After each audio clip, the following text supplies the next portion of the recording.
All right, and we are live. What is going on, my specialist SPC here, and welcome back to a brand new episode of the Midwest Cantina podcast. Turn this down here for a second.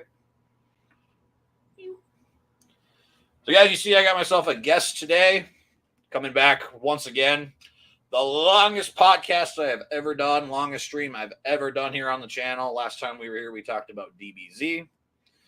Today, we are talking about what is, for a lot of people, considered the best trilogy of films to ever be put to screen. I just slightly disagree with it. Sorry. Obviously, you know where I'm going with that, but I don't think I need to tell you. But please welcome back Matt once again. Good to be back, dude. Yeah. We've been planning this one again, just like the last one, for a while. For a minute. A minute and a half. Good call. So, guys, we are here to talk about Back to the Future. Obviously, you know, Matt, he's a gigantic fan of the franchise. You know, we've besides talking about DBZ, we've also talked about this quite a bit as well. And yeah, he's got notes because he's more of the aficionado when it comes to this. I enjoy the films quite a bit. I don't know the in-depth stuff a lot, so that's why I invited him on to talk about this. So I guess, Matt, why don't we just kick this off? Let's do this. All right. So this is probably one of my favorite trilogies of all time. Why? Because it's the theory of time travel. It's always fascinated me. Ever since I watched the first one, it put in a whole new perspective on like how the space-time continuum works, different theories on how it works. Paradoxes are always fun too. Mm-hmm. And this movie is full of them. The first movie, obviously, definitely the classic. You cannot beat the original. Oh yeah, you can't. Especially this time around. I can say that. I mean, 2 and 3 came damn close, but it wasn't the, Oh yeah. But I found a lot of these, even just doing another deep dive in these recently, because I rewatched them just for this occasion here. A lot of things I picked up on watching them for probably the 178th time in life each. So, but no, it's just fun, like watching them as like, because I started watching this the first time I watched it. I think I was like 10 or 11. I wasn't very old because my parents had done this cool thing where they had the VCR and they recorded it off TV, so it had commercials with it. Yeah. Because we were not cool enough to actually have the actual like box set. No, we bootlegged it from cable. Yeah, I just watched it on TV. I remember the first one I actually technically watched was part 3. Really? And I think the first part I remember seeing was like as soon as Marty and Doc are in his shop for like the very first time, and he's talking about the DeLorean and everything else that happened. That's my first one. And then I went back and watched them in order. And I'll say this about the trilogy. The first one, story-wise, easily the best. You're not going to beat it at all. Part 2, I literally look at it like Empire Strikes Back. It's easily the darkest. I didn't notice it till this last time, like how freaking dark this movie is. Especially like when they altered when the timeline got altered. Yeah. Fun fact: the producers actually called that Biff Horrific. Biff Horrific. I was like, I mean, it makes sense, but kind of lame. A little, kind of lame. Know, but that was how it was coded. Like when they wrote the script, like that's what they called that scene or setting. Interesting. Yeah. Biff Horrific. Okay. You know when Trump Tannen was doing his thing. And then I would say the third one. To me, the third one is just fun to watch. Like it's definitely the weakest personally to me, but it's the most fun of the franchise. I'll definitely say for sure. And like I know we had talked about this the other day. Like I had such a dislike. I didn't hate it, but it wasn't my favorite by a long shot. Mm-hmm. But after playing like Red Dead's both 1 and 2, watching Tarantino's Westerns, having a better appreciation of that time era, watching it again, wow, hilarious. hilarious because the dialogue on how people spoke then versus 100 years later at that time. Oh my God. So funny. And we'll get to that in a minute too, because there's a lot to uncover. It's great. So, but I think definitely the first one had a lot going on. It was definitely a comedy. It's almost a rom-com with science fiction. Yeah. Because there's so much going on. Romance, comedy, sci-fi, obviously. A tad bit of action. There was. The second one was, I love the futuristic kind of like setup. That always fascinated me too. And then it got dark. Very dark. Nightmare dark. And then you got the third one where it was just fun western, like spaghetti western fun. I loved it. But let's go back to the first one. The first one always fascinated me too, on like how that origin story kind of like took place. Created by Bob Gale and Robert Zemeckis.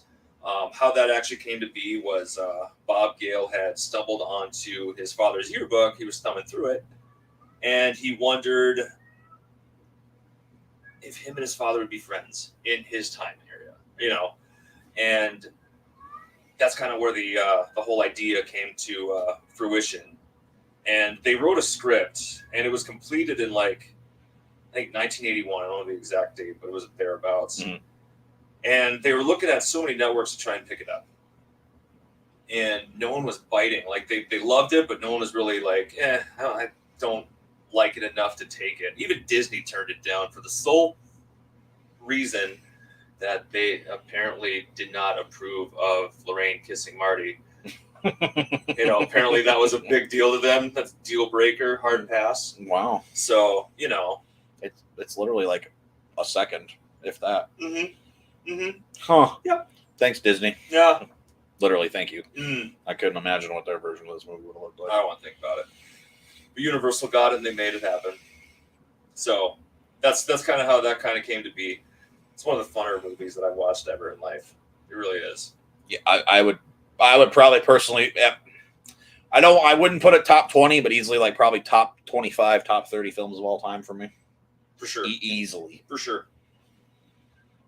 Again, other things kind of beat it, but that's just me. Like what? Oh, Star Trek, Indiana Jones. Yeah, that's all I got. Oh man. So yeah, that was another fun one. What else? Let's talk about the car. That's my favorite part. Oh, it's everybody's favorite part. That's my favorite part of the movie. A little bit of origin story on this one. Many of you maybe know, maybe you don't, but the DeLorean DMC-12 was created by a fella named John Z. DeLorean. A little backstory on this guy. He started as an engineer at GM. He's one of the masterminds behind the Pontiac GTO Judge. He wanted to veer off and do his own kind of supercar deal. At the time, it was a supercar, just a sports car he wanted to rock. No. And what's fascinating about this is that he did something that a lot of people didn't do. He designed a vehicle that was made out of stainless steel. A few other components of this is the chassis itself was designed by an Italian guy, I can't remember his name, that worked for Lotus. So, the Lotus sports car. You have no idea. No. I'm nerding out on cars. It's okay. It's okay. I'm just looking at you like, okay. Yeah. So, but the cool thing with this car is that it had the gull-wing doors. The biggest problem that it was so underpowered. It only had like 187, not even 200 horsepower. So when you look at it, you're like, that car looks sick as, but it really wasn't. So that was kind of the downfall, not downfall, but bummer of it. But they didn't make very many cars either. He managed to get funding and have a plant built in Ireland, to start mass production on this vehicle. And I mean, it was a slow start. He was trying to get investors. He managed to get some, but it just wasn't a lot. And he was hurting for cash. Like, it was to the point where he almost couldn't pay his workers. So, long story short, to make his dream happen, he started doing sketchy deals. And one of these actually involved smuggling drugs from Ireland to the States or wherever he was shipping his vehicles off to. Turns out he was making deals with feds. Oh. Classic case of entrapment. So, Oh. needless to say, 1981 and 1982 was the only 2 years that they made vehicles, I think. Yeah. Did they make just strictly DeLoreans? Or did it was just that one model DMC-12. It was a DeLorean DMC-12. The DMC just stood for DeLorean Motor Company. I forget what the 12 stood for. But that was it. That was it. The man's dream ended as soon as it started. That's sad. So it's fun that they use this car because it has such a story behind it. Mm-hmm. And then they use it in one of the best trilogies, I feel, of all time. Mm-hmm. Yeah. So that's my favorite part of it. I love the fun fact behind that car.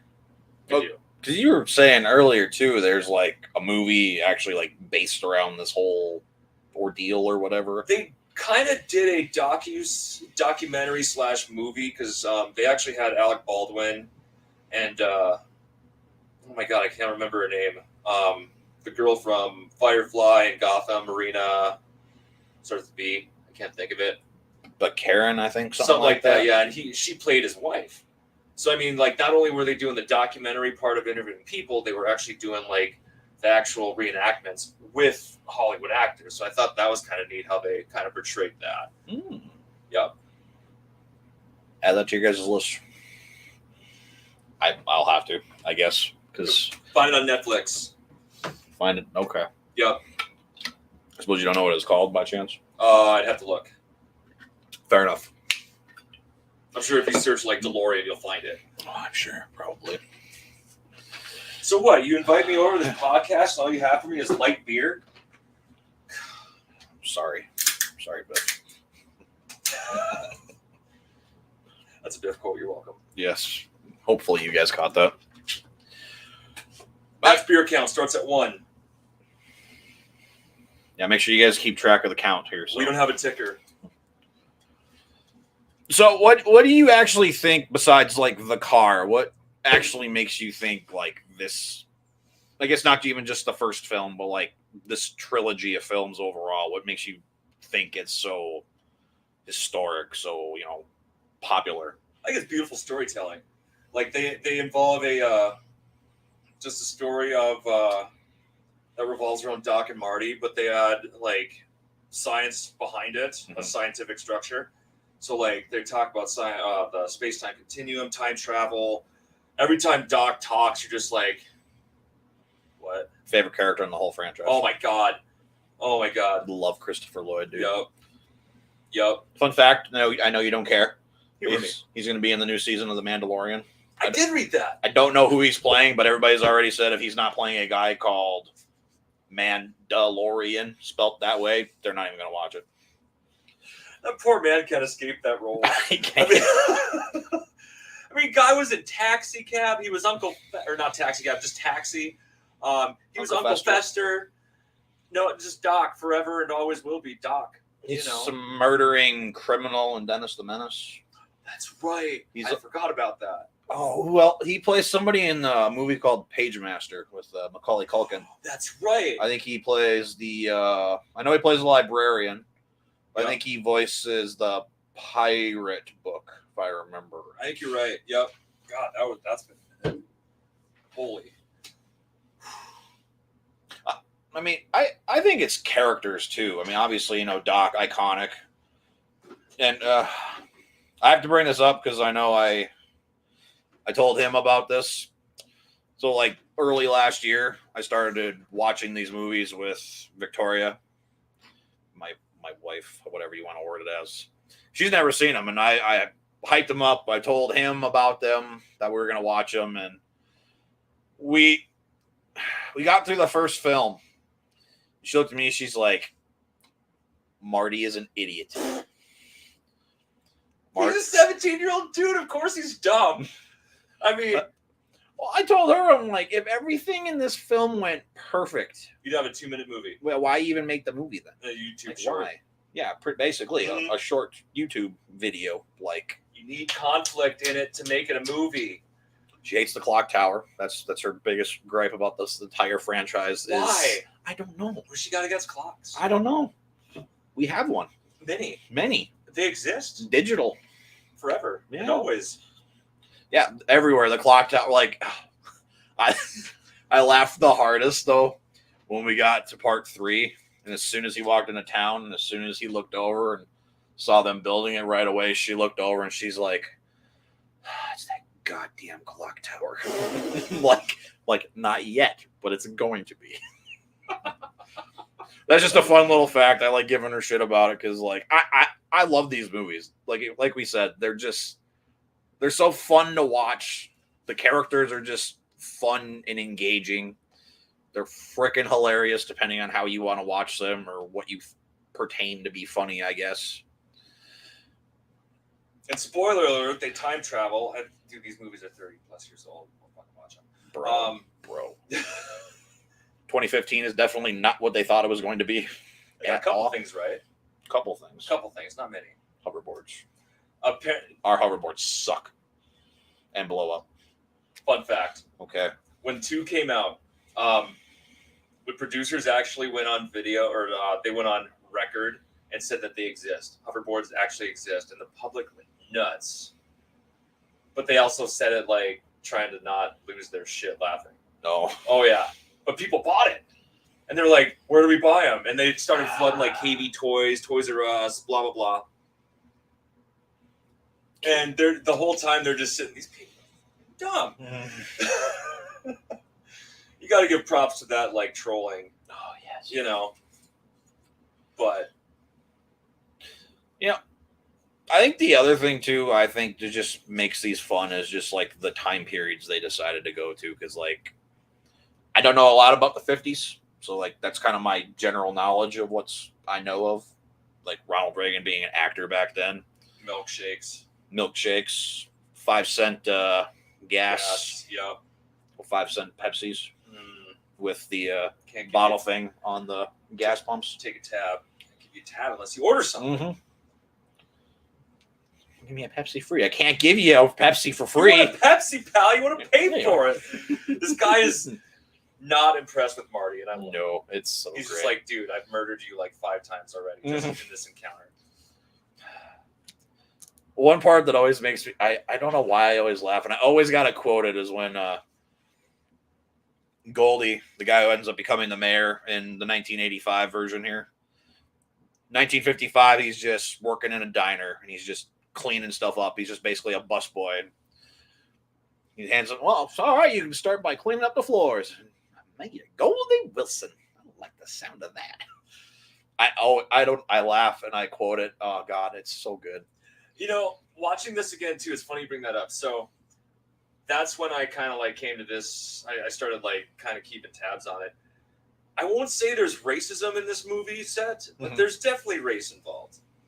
Because going to your part, look at the time frame. They're in the 50s. Mm-hmm. It was white crime. Yeah, we sucked back then. We know it. But he mentioned something. Yeah, colored mayor. That'll be the day. I'm just like, oh shit. Yeah, wow. Just saying that right there. Wow. But then Biff comes in like 10 seconds later and says, "What? Hey, McFly, yeah, I'm talking to you, you Irish bug." It's like, wow. That's one of my favorite parts of that whole movie. Oh, I'm sure you know the backstory too. So I guess originally Michael J. Fox wasn't cast as Marty McFly. Yeah, this I found fun. I've like seen the clips and I forget what his freaking name is, but like I'll let you think on it for a minute. I can't. What the hell is it again? I'll help you. So okay, they did a trial run and they almost had the movie done. I think it was like halfway, 3/4 done, and they had Eric Stoltz as Marty. Oh, I was gonna be way off. Who are you thinking? I don't know why I was thinking Donnie Most. No. No. So well then, excuse me. No, it was Eric Stoltz, and because they wanted Michael J. Fox to do it right from the get-go. Like, they knew what they wanted, but he couldn't do it because he was in like a show at that time. He was in Family Ties at the time. Yes, and he was doing Teen Wolf, so he was already like running the candle at both ends. And finally, at some point, like after they had Eric Stoltz do his thing, they did some screen testing, and he did great. It just wasn't what they wanted. They wanted like kind of like the humor, the comedy behind it, and Eric Stoltz wasn't delivering that the way they wanted. So they unfortunately fired him. Michael J. Fox decided finally to do it. So there was, and they actually like made a bed in like the station wagon so he could like pass out for a few hours after filming Family Ties doing Teen Wolf. So he could pass out for a few hours and then shoot Back to the Future at night, especially the night scenes. So that was super trying. I couldn't imagine having like 3 full-time jobs like that and still making all of them work well. You know, I forget what scene it was, but there's still a clip of him in the actual movie where you can still see Eric Stoltz in it, and I can't remember where it's at. I think it's definitely in the 50s. I'd have to look and tell you, but I got nothing. But a little fun fact for you, like an Easter egg. But there's another fun fact too. I got fun facts. Oh yeah, guys, this is our segment, I guess, in here. It's a segment called Matt Laughs. Matt Laughs. So this is just all stuff he found hilarious while he was watching these movies for this last time. So please enjoy our first segment of Matt Laughs. All right, so first one. Marty clearly has no concept of time. We learned this right. Credits are still rolling, opening credits. It blew my mind. He goes in, the scene is Doc's garage. You see basically that's where Doc lives. There's photos of newspaper clippings saying that Brown Mansion was destroyed. So you kind of get like a backstory within the first like 10 seconds. But then enter Marty McFly. And he goes up. We all know how this goes. He goes up. He's working on this like 30-foot in diameter subwoofer amplifier. Blast guitar, starts riffing, and gets a phone call. It's Doc. They start yammering, blah blah blah. Come to the mall at 1:15, and all of a sudden the clocks go off. Apparently it's 8 o'clock. And apparently there was a temporal experiment that they're all 25 minutes slow. Marty's like, damn, late for school. Are you saying it's 8:25? Precisely. I'm like, how did you not know this going into this place? Like, dude, you have a calculator watch. I saw it with my eyeballs. It's there. Not even that, too. You'd think, like, looking around, like literally, as soon as you're going through his entire garage, you got the burnt toast, you got the dog food piling up. The dog food dispenser, the coffee pot that doesn't have a coffee filter or a coffee pot. Yeah. Like all that stuff. Like you would think like, okay, yeah, Doc's not here. Okay, what's going on? Here. But no, you still go and you. It's like a mountain of diarrhea in the dog dish. Literally. Literally. Like, yeah, I mean that you basically, that's your first concept of time there. Like, okay, how long is he? He's obviously been gone for quite a long time. And then you get the next thing, obviously the clock's all being off, and see, and that's just like he has no concept of time, and then that actually gets quoted too, like in the 50s when he's trying to go back before the lightning strikes the clock tower. Doc's screaming at him, "Where have you been? You have no concept of time?" And I forgot about that after I wrote this down. Oh. Yeah, so I had this written down. I saw that. I'm like, yes. All right. Next fun fact. This one kind of covers, it's a quick little thing, but it covers all 3 films. Okay. Maybe the first 2. Marty hasn't showered in 60 years. Oh, wow. He hasn't. Oh. He hasn't. I'll humor you, baby bird. So, we'll start back from... Wouldn't it be 100? Almost 100? No, because we can assume that I'll explain this. Okay. So, before he goes back to 1985 in the first one, he clearly slept in his clothes when he got back. If their doc dropped him off. That's cool. Whatever. After realizing that things have changed in his timeline, his parents are successful, his father's an author, her house doesn't look like a fucking dump. Sorry. Damn. But has a conversation with his family, goes out to the truck. He clearly still sees wearing the same clothes. Doc comes rolling through, blasts through some garbage cans. They go to 2015. He's still in the same dirty underwears, doing his thing. It's Calvin Klein's. Yes, they're purple. And I've never seen purple underwear before. Oh, don't worry, I got some for that one too. God damn. I got some. Okay. So after he goes to the future, he fixes up his kid's timeline. Griff goes to jail after a failed bank heist, or that's what it was supposed to be. But old Biff steals the time machine. They go back to 1985 to 1985 alternative, or Biff Horrific is what the producers called it. Biffco. Oh, such a dark area of time. And then it gets knocked out again. Like, dude hasn't showered from 1955 to 2015 all the way back. So yeah, you could say like 90 years of just dude stew. Woofa. Woof. Just my keen observation. Okay. All right, so this one is the best one. Oh, okay. So I'm going to read this because I got creative with writing it. Okay. All right, so this third one on the Matt Laugh. Marty's parents are sexual predators.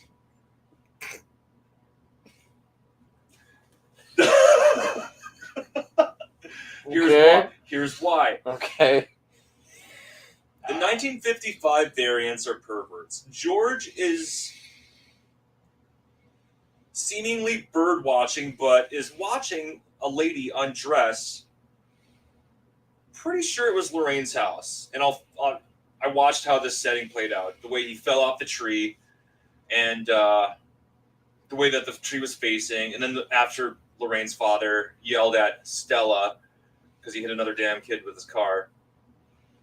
It was the same trajectory of where George was looking and where his father yelled. I'm pretty sure it could be right. It's my theory. So he's watching a lady undress. I think it's Lorraine personally, all while dry humping the very tree that he climbed up. Then there's Lorraine. Oh, God. I don't know if I want to hear this part, but there's Lorraine. After Marty gets hit by Lorraine's father in his child-slaying car, he wakes up in Lorraine's room. Okay. Which is great. They took him in. They hit him with a car. Like, that's hospitality at its finest in the 50s. It's probably seemed right at the time. Why call the doctor? Yeah. You know? Yeah, you only got hit by a car, whatever. Take him to bed and give him a meal. Problem solved. Anyway. Meatloaf. So, he wakes up in Lorraine's room. The whole classic scene of, Mom, is that you? Not yet. Hang in there, champ. We'll get to that too. Not yet. Oh, my God. So, he wakes up basically naked. Yeah. He's naked. Why? He's bottom naked. He's bottom naked. Either way, they brought a stranger in and took his pants off. Who does that? Anyway. The Banes. They're just fucking perverts. I did it again. I'm sorry. Don't apologize. It's fine. So, all right. Who brings a stranger in that gets knocked out and strips them down? Lorraine sure as hell did. Mm-hmm. Didn't stop her. Took jacket and jeans off. Knows who knows what else. She knew about the purple underwear well before she even brought it up. I've never seen purple underwear before, Calvin. Yes, you did, about 10 minutes ago. That's your baby boy, bro. What are you doing? She doesn't know that, bro. Yeah, she doesn't know that, but still she took a stranger in and stripped him down. Oh my god. It'd be the last thing on my mind if that, like think of put yourself in that situation. You hit a kid with your car. Pretty sure you wouldn't take a 17-year-old's pants off. No. I just drive away. This girl did. Yeah. Right here. Yeah. You saw it with your eyeballs. Yeah. Mm-hmm. I guess so. Now that leads me to, I guess, an interesting question.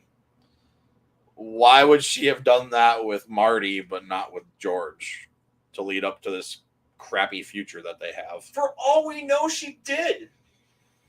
She's like, clearly deprived of some loving. She probably took off George's pants too. It just was never brought up. She's probably just like, oh, okay. Yeah. Probably did things to him too. Mm-hmm. Probably. Like, what's that thing? I'm not going to say it. I feel bad for Marty, and I don't know why she would kiss her own son. You think he would have said something back away or something? I mean, obviously, that'd be the first thing you'd probably want to do, but at the same time, obviously you don't want to, disrupt everything that happens in the future. Yep. I mean, Family Guy did it perfectly. Yeah. I'm going to bang my mom now. Yeah. Horrible. Just horrible. Hi, I'm Marty. Oh my god. It's so bad. It's so bad. It's so funny. Comes out as something like straight out of Alabama's Nightmare. To be continued. Oh, I need those movies right now. Oh my god. That was probably my favorite one. Like I gave that one substantial thought. Oh god. Yeah, they're perverts. Oh god. Mm-hmm. All right, getting away from the pervert scene. So this is my other favorite one. The Darth Vader scene. Yes. This one is more G-rated, but I feel like it's nails on a chalkboard for a lot of us. Here's why. So after Marty does some Black Ops B&E shit, he shows up in George's room. Here's the best part. After blasting some Van Halen in his ears, which is superb, by the way. Yes. He says that his name is Darth Vader. He's an extraterrestrial from the planet Vulcan, and literally does the Vulcan sign. Yep. Mm-hmm. While laughing hysterically, it gave me stomach cramps and diarrhea. I can really at least I've said this before. I've just said this to people, because everybody's like, well, what do you think about that? I mean, it hurts. It hurts in a hilarious manner. It does. It hurts, but I don't know why. It makes up for it after George is literally running in the middle of broad daylight. Marty! Darth Vader said came down from the planet Vulcan and said he was going to melt my brain if I didn't ask Lorraine to the dance. Bro, it's daylight. There's people around. Yeah. What are you doing?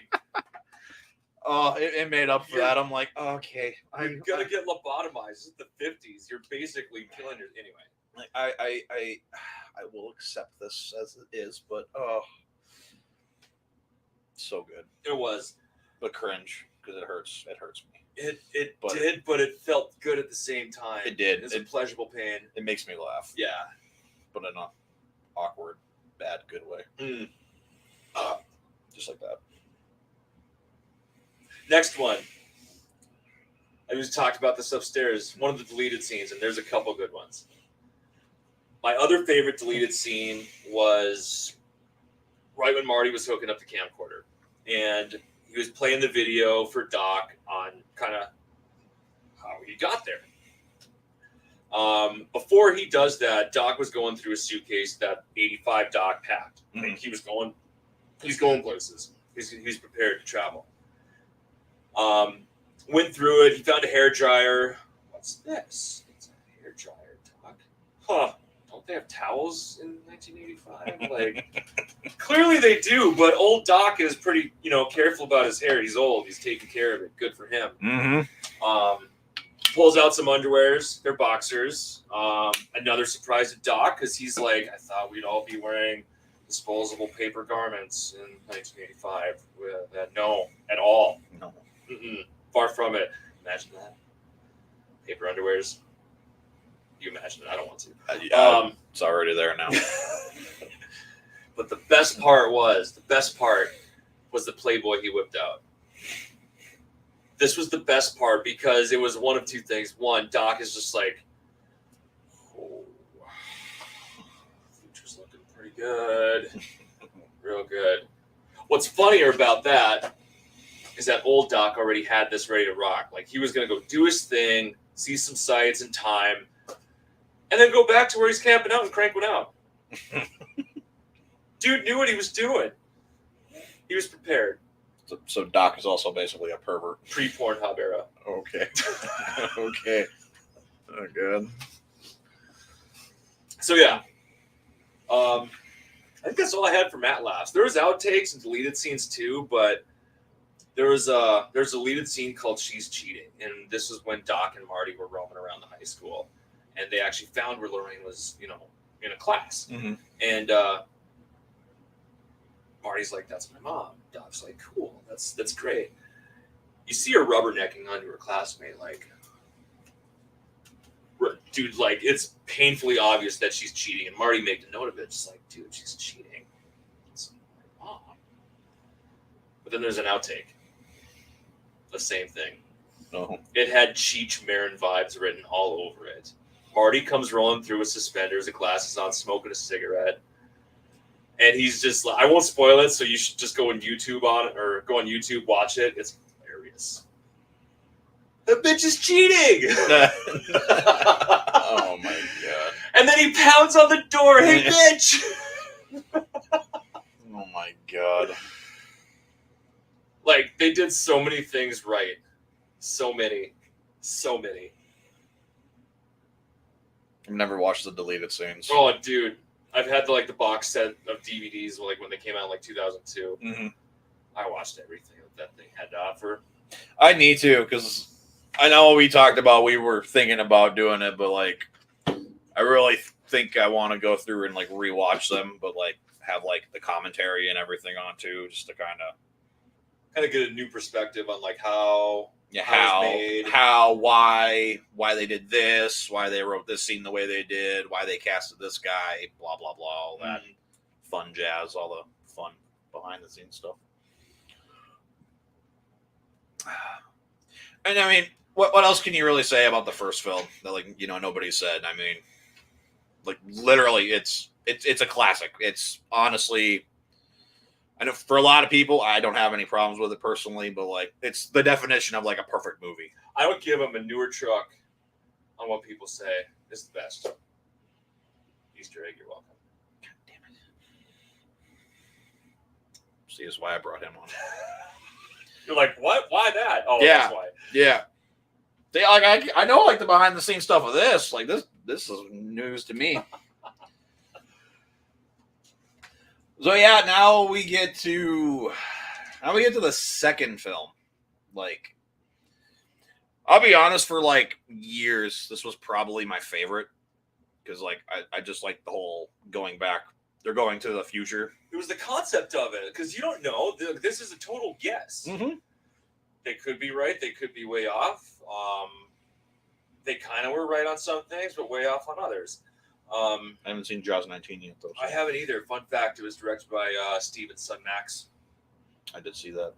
There are lots of things I caught this time around watching these movies that I have not caught before, at all. Same. And you're not even trying at this point. No. Yeah. It's like when I watch The Shining or something now, every time I watch it, I find something new, and I'm like, huh, I wonder what that means, what that represents and stuff. And I think it's just the same thing, just with how much I've come to really get into movies, watch them, talk about them with people. And now I'm just catching like little things here and there, and yeah, lots of stuff I caught this time around on all these movies. Fun fact: do you know what the time machine was supposed to be? You know, pre-production. Oh, I heard about. I don't remember. I've heard about it before because I remember watching something and they were talking about it, and I'm like, oh. So what it was, you know, in the first rough drafts was it was supposed to be a refrigerator. A refrigerator. It was going to be a refrigerator, so they would just go in this refrigerator and then just go back in time. Well, biggest reasons for this was they wanted it to be mobile. Like, obviously, it makes sense. You want a time machine, you kind of need it to go places. You can't haul around this fucking refrigerator everywhere. I'll say it'd look kind of odd. Yeah. What, are you moving? Sure. Yeah, you know? yeah, totally.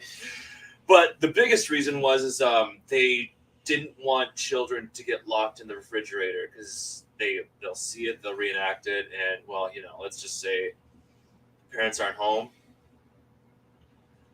Where's Timmy? Oh shit, he's with leftovers. Well, he's there next to the salads. How long's he been there? All night. Oh my god. So we got Sub Monkey. Back to the Future 2 was amazing.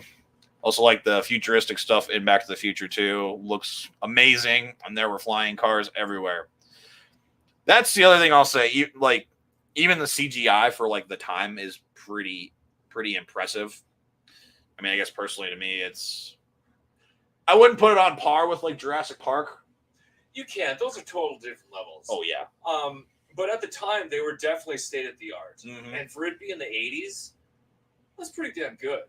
Especially the part where like I was watching how like when they got to the alternate 1985 on how the DeLorean landed by Jennifer's house, like they did that so well on the transition from like it being CGI flying to it landing. It was cool how they did it because they have a lamppost and you see the car flying down, but they have it strategically land. And then what they did is they brought the real car in driving, but they put a 2x4 like right there to make it give it that rough landing impact. And it's hard to tell. Like, I mean, you know it's CGI, but like at the time, it's like, well done. Well, that was the same thing too with like the hoverboard, isn't it? They put like mirrors or something on it, so it actually looked like it was like floating. Kinda, and they had a lot of wires and cranes for it too. That was another kind of cool thing that they did. I got fun facts for that one too. Okay. So, easy one. Remember what Griff's hoverboard was called? Oh yes. Pitbull? Yes. Yeah, the Pitbull. Yeah. You know why that's so, I don't want to say ironic, but so coincidental? What was Buford's nickname? Buford Mad Dog Tannen. Like a weird stretch transition. of a foreshadowing kind of thing. It's like, oh shit. I didn't even catch that until like the other night. Yeah. Been watching this for like 20 some years and I finally caught that. Another fun fact too is during the hoverboard chase, how they did this. Right as Griff is pulling him on the pit bull over the body of water, the pond, takes the swing, and they all like go launching into the courthouse. And if you watch carefully, the chick hits one of the pillars and just got rocked in real life too. Like the stunt lady like broke massive bones, like leg, ribs. Like she was hospitalized. Damn. But they kept it in the scene. It's just like just saw her get rocked by the courthouse. It was pretty bad. Damn. It was pretty bad. But I have a fun fact too. I'm sure you obviously already know it though. Go for it. There is a actor who now has this big kind of legacy with this certain other trilogy of movies, who's at the diner. You get to see a very young Elijah Wood. You get to see, Marty's playing a wild gunman. You actually have to shoot? That's like a baby's toy. Yeah, a young Elijah Wood, a young Frodo Baggins. Right there. Along with terrible looking Michael Jackson and Ronald Reagan and Saddam Hussein. It was so bad. It was so bad. But God, it's so funny. Oh. But props for keeping it alive in the future. Yes. You know what I mean? I love how I love how they turned that old cafe into a restaurant / workout facility. There's people pedaling bikes in there while eating a cheeseburger. Mm-hmm. Why? What, my guys? I just wanted a Pepsi. I have died to get one of those Pepsis. I just love the look of it. I'm like, damn, it's sleek. It's cool. It's a clean, sleek design. It really is. Mm-hmm. But good luck. Yeah, I figured. What else about 2? Trump Tannen. Yes, Trump Tannen.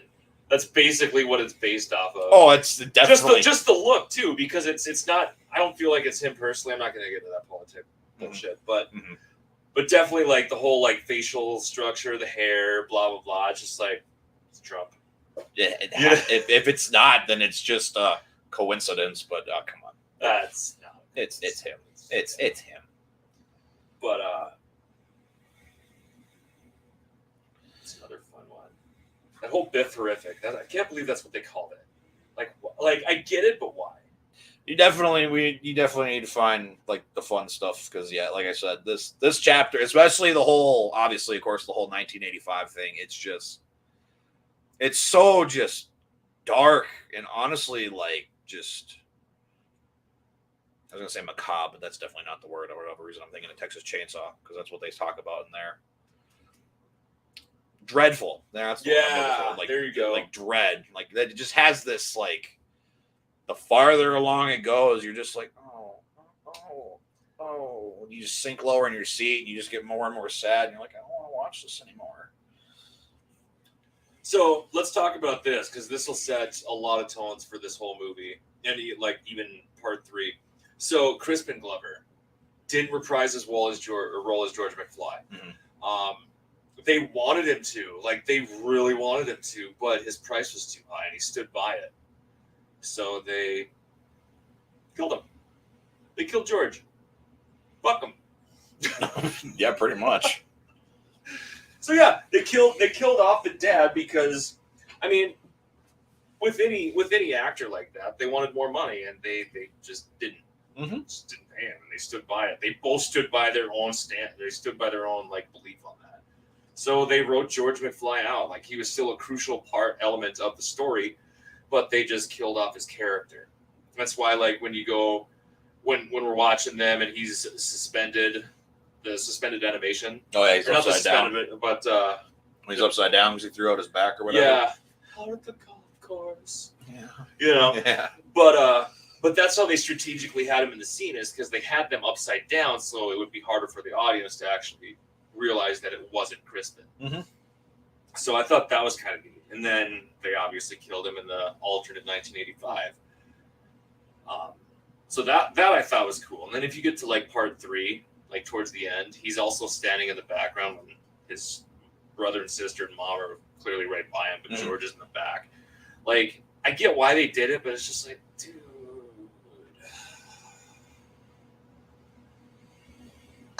Yeah. So yeah, they killed off character because dude wanted more money. Can't say I blame him. Either one of them, but fuck. Yeah, that sucks. But I mean, like you said, he is like literally the crucial part of the very first film. For sure. Besides, obviously the other half being Lorraine, and Marty's kind of just thrown in the mix with his own little side story of trying to get back to the future or whatever. But Yep. Yeah, I mean, yeah, just that whole sequence, just everything, like Marty finding out his dad's dead, obviously, seeing how his mom looks and talking. So big. Yeah. Like, dude, you pervert. It's not your turn. Yeah. It should be your turn ever. Yeah. And like Doc, apparently he's locked up in like an insane asylum. Yeah, he was deemed mentally unstable and insane. It's just like, man, like the worst of all worlds happened in this alternative universe. Mm-hmm. And you know, if Doc, I blame Marty. Don't worry, so does Victoria. Because I don't blame him for buying it. I blame him for keeping it on the roof of the hood of the DeLorean. It's like, dude, put it in your fucking pocket, dude. Like, yeah, yeah. I do like how like the tone does change though when we go back to 1955 because it's obviously more light out. You know, it feels a little more feel good. You're hearing all that good music and seeing the younger versions of the characters. They're not as terrifying looking. See, I thought that was neat too because they had so many times. They had a lot going on too, and this one has a. I have a special place for this one because like when I watched the first one when I was so young, I wanted to watch the second one because I knew there was a 2 and a 3, and I'd always get lucky with the third one because they always played it on TNT. Always, I'd never fail, but I'd always miss the second one. I'd always get to the part where they're just. I counted. It was like 10 times each time I'd see it was on, and I'd go into it. And it was just when they were right back from 2015 to 1985, the plane like goes right over them, and they're like, "Oh, we're back." I'm like, "Again?" I missed it. So when I finally got to watch it, the whole thing, full or all the way through, it was so awesome because you got to see the whole future aspect of it, like something that could exist, maybe not. So that was kind of neat. So that one also has a special place in my heart. One of the other fun facts I found out about this one too is when they did test runs or test audience runs with this movie, the biggest scene that actually caused so much confusion was when Biff had hijacked the DeLorean. Old Biff. Okay. And went back to the 50s, gave the almanac, and you see him struggling, even when he like start trying to land. Like he's it's just painful to watch. And there's a deleted scene that he's actually starting to fade out from existence, kind of like Marty did playing at the school dance. Yep. And people didn't understand that. Well, I dove more into that. Apparently, what happened was in the script or the story, the actual story, Lorraine had just enough of bullshit. Shot him in 1996. Oh. So by the time he had gotten back to 2015, like it was just his future catching up. He was just erasing from existence. So he was just. That's why, in general, he was just like not doing well. He was just dying. It was just. It was going to be lights out. But they played it as just a heart attack kind of thing. Like the trip from time traveling just took such a dramatic and painful toll physically for him. So that's kind of what they ended, and that's what you see in the movie too. Yep. So I thought that was neat. Personally, I understood it because I mean, like, he went back in time, he changed things, everything's changing around them. It made sense that he faded out to me anyway. But looking at it from like a couple steps back, it's like, okay, all right, I see it, I can see that. But and they had like. I loved how they had like 3 different timelines going on in this one scene. Because they started in 85, they went to 15, then they're back in the 50s, and then there's mention of a 4th one. Whoa. Yeah. Very exciting shit. See, one of the reasons I would say enjoyment-wise, I think I like 2 a little bit more is because like I kind of like how in a weird way we're basically going through the first film over again when we're back in the 50s. Yep. So it's cool to get to like re-see everything, you know. You get to see Marty go back after the clock tower gets hit by the lightning at 10:04 p.m. You get to see. Wow, I'm drawing a freaking blank now. Wow.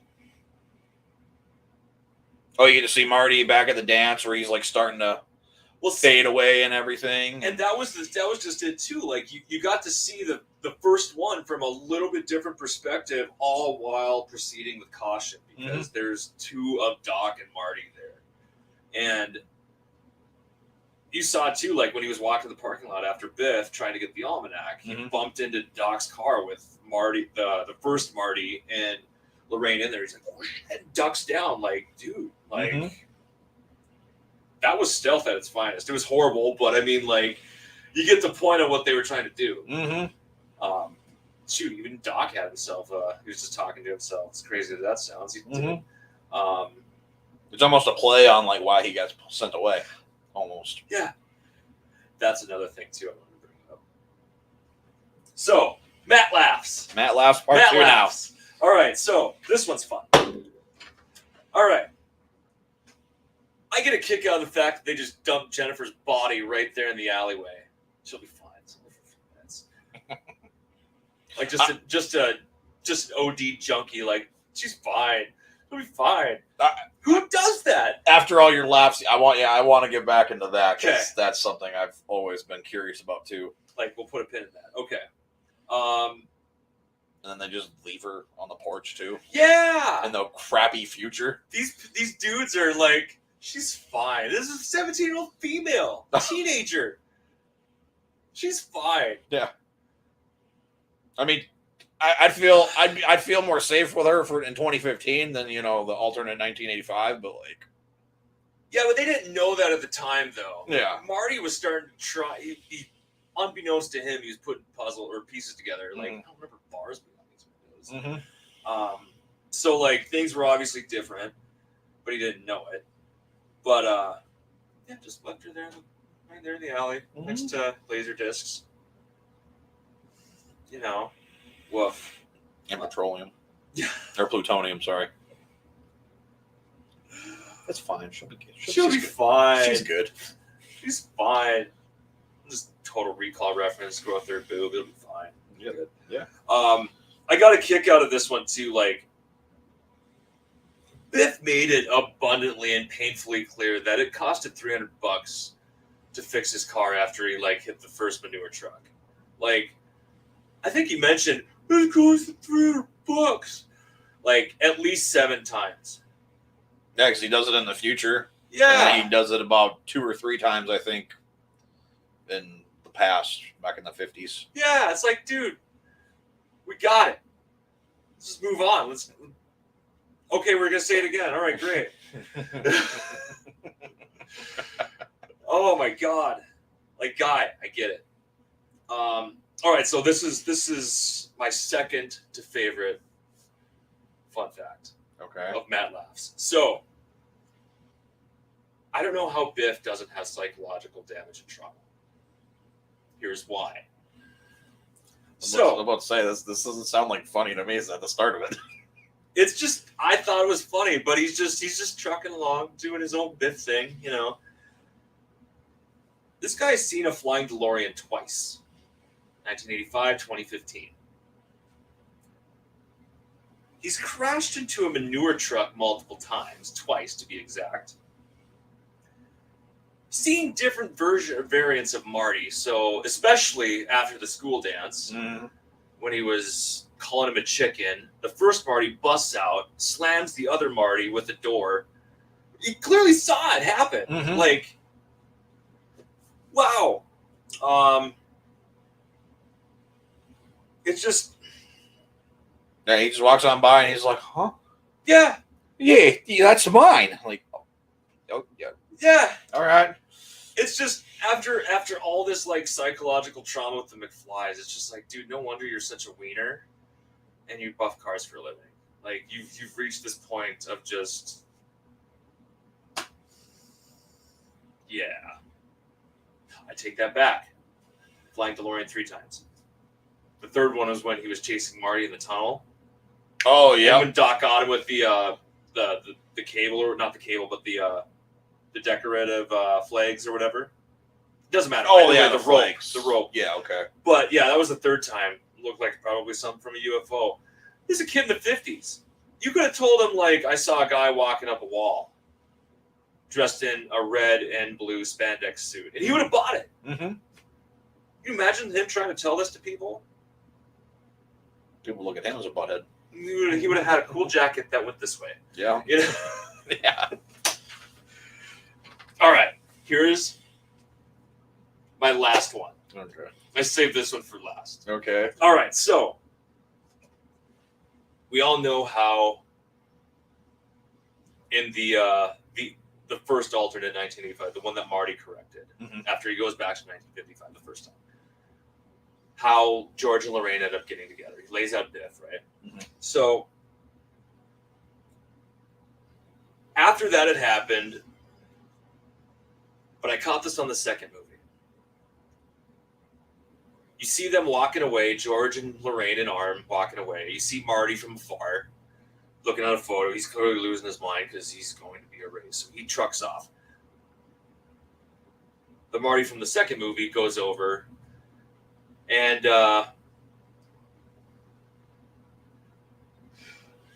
he goes and gives Biff CPR. And first off, I don't know why, but this guy that was what's CPR? I don't know why. I get a Butthead from Beavis and Butthead vibe just on his like. No. Yeah. Okay. I don't know why. It just looks like, especially he just took his wallet. Like how he finished that, I'm just like, wow, you made Mike Judge proud. Anyway, but goddamn. But yeah, he's just even when I was younger, when I watched it, I'm like, dude, that's Butthead. It's straight up Butthead. It looks like it. Anyway, so that's not the funny part. Here's the funny part. So clearly CPR hasn't been a thing because he asked what CPR was. And after getting shown what CPR was, you know, you just see Marty right to Biff a second time, who's clearly got a concussion and a half. And I feel like when CPR became known and like a thing that was well known by people, I feel like this guy would have been asked, you know, do you know what CPR is? Oh, yeah, I totally know what CPR is. You just see him walking around. That's CPR. I watched it happen. It clearly works. Guy's just in there having a heart attack. Just stop. Just stop. I'm trying to save you.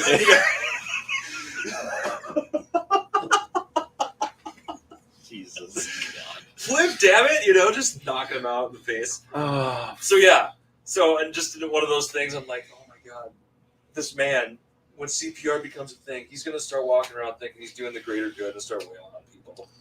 It's going to be amazing. Oh my God. Yes. I would have loved to see a future like that. Oh, dude. They should have done his own spin-off movie for that. Just call what CPR this is. Damn. It was just one of the funnier things that I noticed and thought, you're watching it through my eyes now.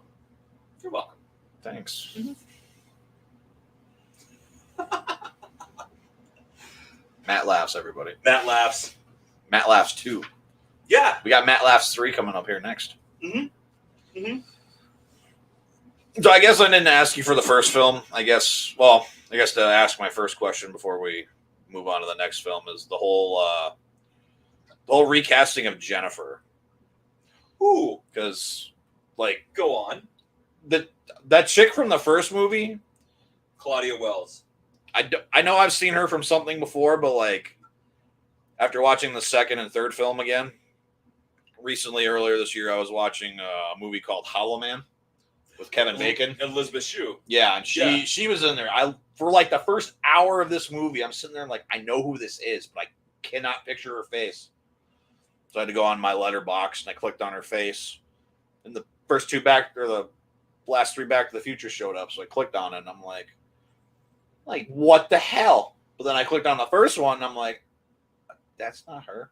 Do you know why? No, that's what that's what my question is. Like, why, I got you, homie. All right, so this one's fun.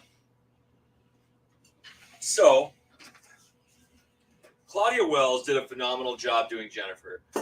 And so she actually had to take a huge hiatus on acting because once the first one was done, she wanted to reprise her role. She wanted to. It wasn't just, and the studio wanted her to, but but she had a tragic incident with her mother. She came down with cancer. Okay. So she took a hiatus from acting. and that's when they casted Elizabeth Shue to fill in with Jennifer, and that's why they reshot the first opening scene in 2 with Marty opening the garage and going from there. They didn't really want to confuse the audience, so they reenacted that. So, but Claudia Wells came back to us at some point. Here's how. So the Back to the Future game that came out in, like, I don't know, 2010s ish. There was an episode where Jennifer was actually in there, and Claudia Wells reprised that role. She voiced Jennifer, so that was kind of neat. So there was some kind of redemption there. Okay. Yeah. So she came back to acting world, but she was Jennifer yet again. So I guess I would say, personally, I kind of liked her version a little bit more than the version we got in the last two. It was more like it was just different vibes, and it was the right vibe. Like, don't get me wrong, Elizabeth Shue did a phenomenal job, but I feel like it was more turned up as far as like personality wise, because I feel like Claudia just delivered a more mellower demeanor. I believe those two were more of a couple than the other version. Yeah, I believed her performance more. Yep, I agree. But you work with what you got, and it still turned out pretty good. I mean, it's basically something that still happens nowadays. I mean, we've got I guess I don't know. I don't even know if you're into these movies, but like the new Harry Potter films, the Fantastic Beasts. I haven't watched the new one yet. Okay, the new one. Well, because they recast the main villain named Grindelwald with Mads Mikkelsen instead of Johnny Depp. And I mean, I'll just say that's one of my like mixed, because like I think Mads Mikkelsen actually plays the character better, but you obviously can physically tell it's not Johnny Depp anymore. Yeah, it's a problem with recasts like that. Yeah, especially when they're obvious like that too. Like it just it takes me out. It's not like the studio doesn't they realize that you're going to catch this. Like, but at the same time, like, still got movie or show to watch. Like, they're just not. They got to fill a gap. So I mean, I get it, and they get it. It still sucks. Yeah, there's. Thank you, Amber Turd. Yes, thank you very much for that. Setting women back decades. Maybe just one. It's fine. It's not that bad. She's mean. But her dog stepped on a bee. Why? Why was that even brought? Like, what is that? I just love how it's turned into relevance. I love how it's just turned into a meme now. It's hearsay. And it's turned into a meme. Starts out with her saying that, and there's just all these different like clips from movies and stuff. Oh man. So good. That whole trial was just a shit show and a half. Oh. I laughed my balls off. I know. Big Victoria kept me up to date with everything. She watched the whole thing. She even like literally had to call me after. She's like, "The bitch got what she deserved." I was like, "Oh, like I taken she lost." Yes. All right. You were trying to ruin a very honorable and nice man. Yeah, he drank a lot, but fuck it, he didn't hurt you or was mean to you. The only time he was really mean is when, you forced him to be. That's on you. Exactly. Yeah. Well, fuck him. Yeah, pretty much. So I guess before we actually get into part 3 now, I guess I didn't ask you about the first film. So with both of these films, critic score, enjoyment score, what would you give both films individually? Like a star rating, or 1 out of 5, or like 1 out of 10? Out of 10. Out of 10. The first one you can't beat. I almost give that one a perfect. We'll say a 9.8. Okay. Because it was damn close. You can't be perfect. You just can't. But this one came really close. 2, close second. I'll give that one a 9. Okay. The third one forever was my least favorite. Not taken away from it being not great, because it was. It just wasn't my favorite one. And we talked about this recently. After rewatching it, I have a greater appreciation of like that Western time era. Thank you, Red Dead. R.I.P. Arthur Morgan. Anyway, so rewatching all of that, the dialogue differences between like 1885 and 1985, hilarious, just funny. I laughed harder than I have in a while watching number 3. It was the best. Just the dialogue. Which brings us to Matt Laughs. Okay, we're starting Matt Laughs early in this one. All right, so this is fun. So we're going to open this up great. Here's the first scene. The very first scene. So the opening scene where Doc sees Marty. That it's basically like the first like 10 minutes of the movie. I'm just going to sum it up. But Marty comes running behind Doc after the DeLorean gets struck by lightning, goes back, and success. Great job. Hooray. So Marty comes trucking back. Doc faints. I just feel what you're doing here. Why? And I came back.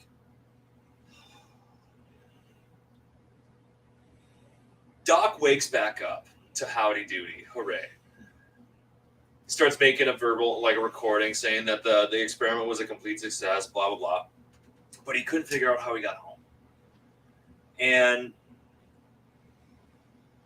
what was funny was that in the background, you see Marty kind of just coming out of his sleep too, just walking around. Hey, Doc. And you see like Doc still kind of making recordings. They make eye contact. He loses his ever-loving shit. Steps on the hoverboard, starts flying back on the Oregon. And I love that part. Oh, it's the best. It's the best. So while Marty's trying to explain, you see Doc just like, what are you doing here? The best part of it was when he landed on the Oregon. Yep. The Oregon's playing the fucking tune. Yep. And it just sets the whole like the horror precedence. It's just like I couldn't stop laughing. Oh, yes. That was my first thought too. I'm like, yes! Oh my god, it fits! Oh, like, what? Why not? No, you can't be here. You should be here. It doesn't make sense that you are here. So that whole like first scene was just the best. And then like he walks out of the bathroom. The bathroom where he was staying. And if me of the future is now the past, how could you possibly know that? You sent me a letter. And I don't know why. This is the cheesiest, most ridiculous thing that I thought was hilarious. But like the camera pans up to him reading, and then his mouth is like his mouth is in the fucking magnifying glass. It looks like a Snapchat filter. I'm losing my mind. Yes. But then you see it again, Doc, in the 1885 doing it too. After It's like, oh my god. I don't know why too. Like even it references its own series. It's great. It's supposed to be like kind of a sappy but emotional moment where he's like, "Your friend in time, Doc." That got me in the feels too. It did, but I kind of laughed a little bit. He's like, "I never knew I could write something so beautiful." Because we all did it, It's just like as funny as it sounds. It's just like all you hear is Doc talking about science bullshit. No, he's Doc, just it's like, great. Yeah, right here. Yeah. It's just the way he says, "I never knew I could write something so beautiful." No, it's great, Doc. It's beautiful, Doc. But that was great. That whole opening scene was just, it set it off. And there were so many like dialogue. I couldn't find a whole lot of like connections as far as like what I thought was funny, but there was so much dialogue that I laughed my balls off. The first one, we'll open it this way. Marty successfully goes back to 1985, dealing with the Indians and the cavalry. 1885. 18, did I say 19? Yeah. I said 2. Okay. Wow. Wow. We're starting strong. I'll say you better slow down now. Wow. Anyway, falls down the hill. Seamus gets him. They bring him in. Thankfully, they kept his pants on. They have some class. Good job, McFly. Those Banes, though, are dirty. Anyway, he wakes up to the whole classic, I had a bad nightmare, it was terrible. Mm-hmm. You're safe and sound though, back on the McFly farm. McFly farm. Anyway, so they're sitting at dinner, and Seamus is confused. He's like, I don't mean to pry into a man's troubles, but what brings you out here without boots? Or a horse? Or a hat? Well, my horse broke down. Like,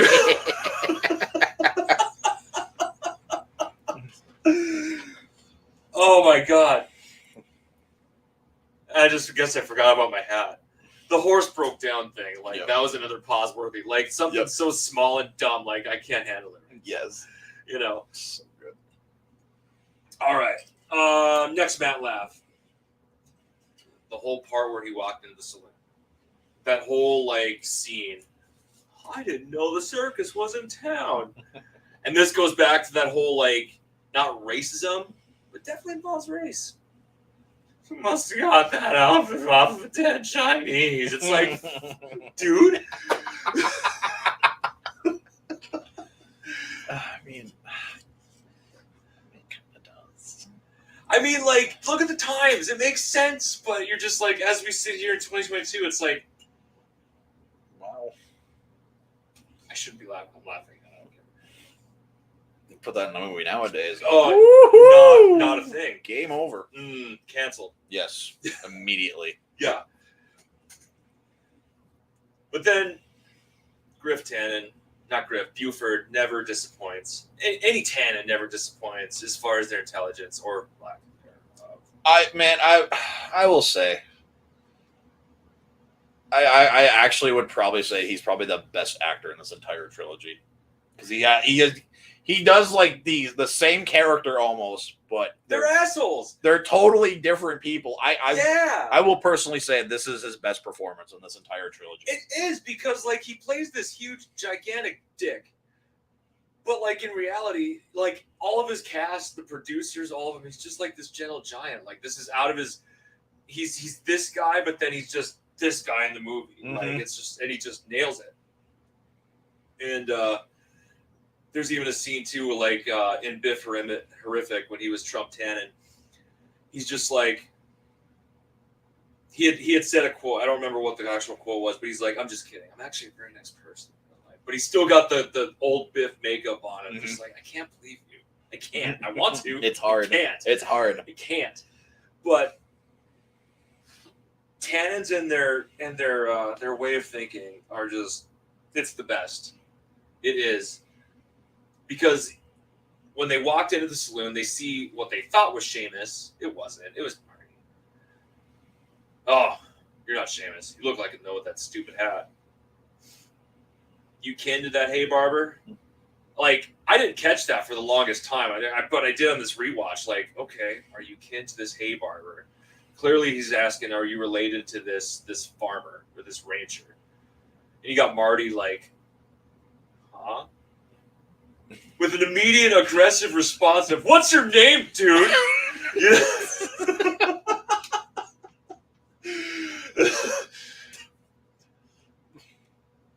Which is weird because the dialogue was on point. I love it.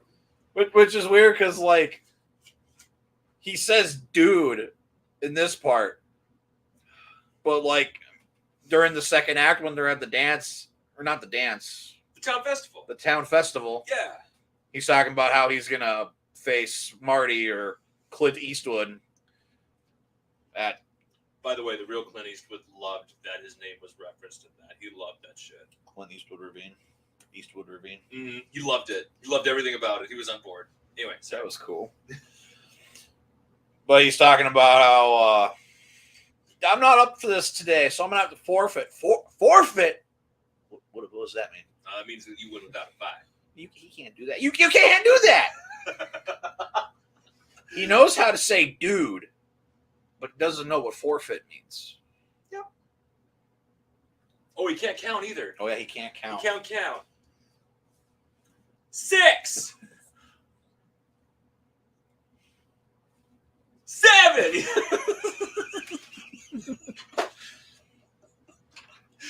It took me a long time. This is probably my favorite Tannen because he's just fucking dumb. I said it. Sorry. He's dumb, but dude, just the charisma that Thomas F. Wilson puts into the performance. It's just. I think this is his best one. Easily. Yes. Easily. Yes. This is the most enjoyable Tannen out of them all. Right. He played a bandit. Sorry. This is number 2. Very well. Very, very well. Yes. Like, even just watching him walk, like he nailed it. You could believe this was like an actual, like, whatever, cowboy. Yeah. Bandit. It was great. And it was cool because we had foreshadowing in 2 when they were in the hot tub. Yep. Like where they were going. It's just like. Yeah, when they're watching. Next. Yep. Then, yeah, he's got the bullet holes on the. That's where Marty got the idea. Mm-hmm. Saved his life. Mm-hmm. Thank you, Clint Eastwood. I'm going to use your name to honor that. Same thing with Calvin Klein. It's written all over your underwear. She shouldn't know that. She did. But she did. She shouldn't at all. Gosh. I've never seen purple underwear. Bitch, you shouldn't have. Why do you know that? Like, look at it if your mother knew what kind of underwear you were wearing. I'd be named Haynes. You're welcome. Or what color? I ain't going that far with you. But your mom did it. Yeah. When she was 17. No. Yeah. No. Yeah. Think about that for a hard minute. I don't want to. I don't either. Well, then let's not talk about it. Woof. Oof. But it happened to him. It did. Poor Marty. His mother's a sexual deviant predator. Easily. Yeah, it might be an unpopular opinion, but I'd say probably the thing that literally puts this down a whole star for me is that whole, like, third act when they're on the train. It's exciting. Do go on. Okay. It's exciting and gripping, and you're like, yeah, they're going to get back. And then that dumb bitch shows up and fucks everything. And I mean fucks it hard. Her intentions were good. No, fuck that. It's bullshit. I wanted Doc and Marty to go back. We all did. And then when she's all, I love you. I'm like, you dumbass. You fucked everything. We all did. You know, I wish so much that it would have made a good story. I know this, but like in my mind, I look at the what if. Like, she was supposed to be dead. She's not supposed to be there. So when Marty I'd brings let her go. Hear me. Okay. Hear me on this. I'm trying, but I can't. For argument's sake. Okay. When Marty suggests that we should just take her to the future, how far-fetched is that? Doc was worried about ruining the space-time continuum. Dude, she should be dead anyway. Mm-hmm. Like, you've already fucked it up. It's done. Mm-hmm. Take her with. What more harm are you going to do? I don't think any. So, I see what you're saying, but at the same time, everything would have been fine if she died. Her and them damn books. Hated it. I know you did. She pisses me off. I like her throughout most of the film, but literally the second she leaves that train, she's like, Emmett. She freaking hauls ass into town. I'm like, God damn it, you're gonna fuck it all up. Everything is screwed. Thanks. You ruined the movie for me. Dude, Doc tried to tell her. He told her. I mean, it was vague at first, and she's just like, dude, be honest. And he was, and then he got hit. Yeah. You know, he tried, and she just thought that, you know, he was trying to get his dick wet by talking about, 20,000 Leagues Under the Sea. It's like, no. You know, I'd have done. Poor guy was being honest, and you castrized him. Mm-hmm. Typical. Now, this is just if, they wouldn't have, like, blown the motor and everything like they did, pouring that strong stuff inside of the DeLorean. Oh, the bourbon? Yeah. I would have just gone back in time, and I'd have gone back to the part where her horse was just, like, right before they're about to save him, running right into her. To hell with it. Be done. Be done. I mean, I have dark thoughts, too, but Jesus. I hate her. Wow. At the end. She's fine throughout most of it, but it's like I said, the second she leaves that freaking thing, I'm like, nope, here it comes. It's all screwed. Everything. Damn her. It was, but look at the outcome now. They ended up getting married. Doc made some pump and dump kids. That's surprising. Dude, you can make copies till like you're 90 as a man. That's not surprising. Crazy that, but I figured it'd be more like not dust in the wind. counter argument. Okay. He went to the future and went to a rejuvenation clinic. Fair enough. I thought about that earlier too. Dude is ready to rock. Mm-hmm. So, yeah, she ruined it, but at the same time, like, I think everything ended up fine. It did. Like, he's obviously a lot happier. I don't know why either, but like, I'm sure you probably had the same thought as a kid. You know, you see the train, you're like, oh man, it's awesome. Which part?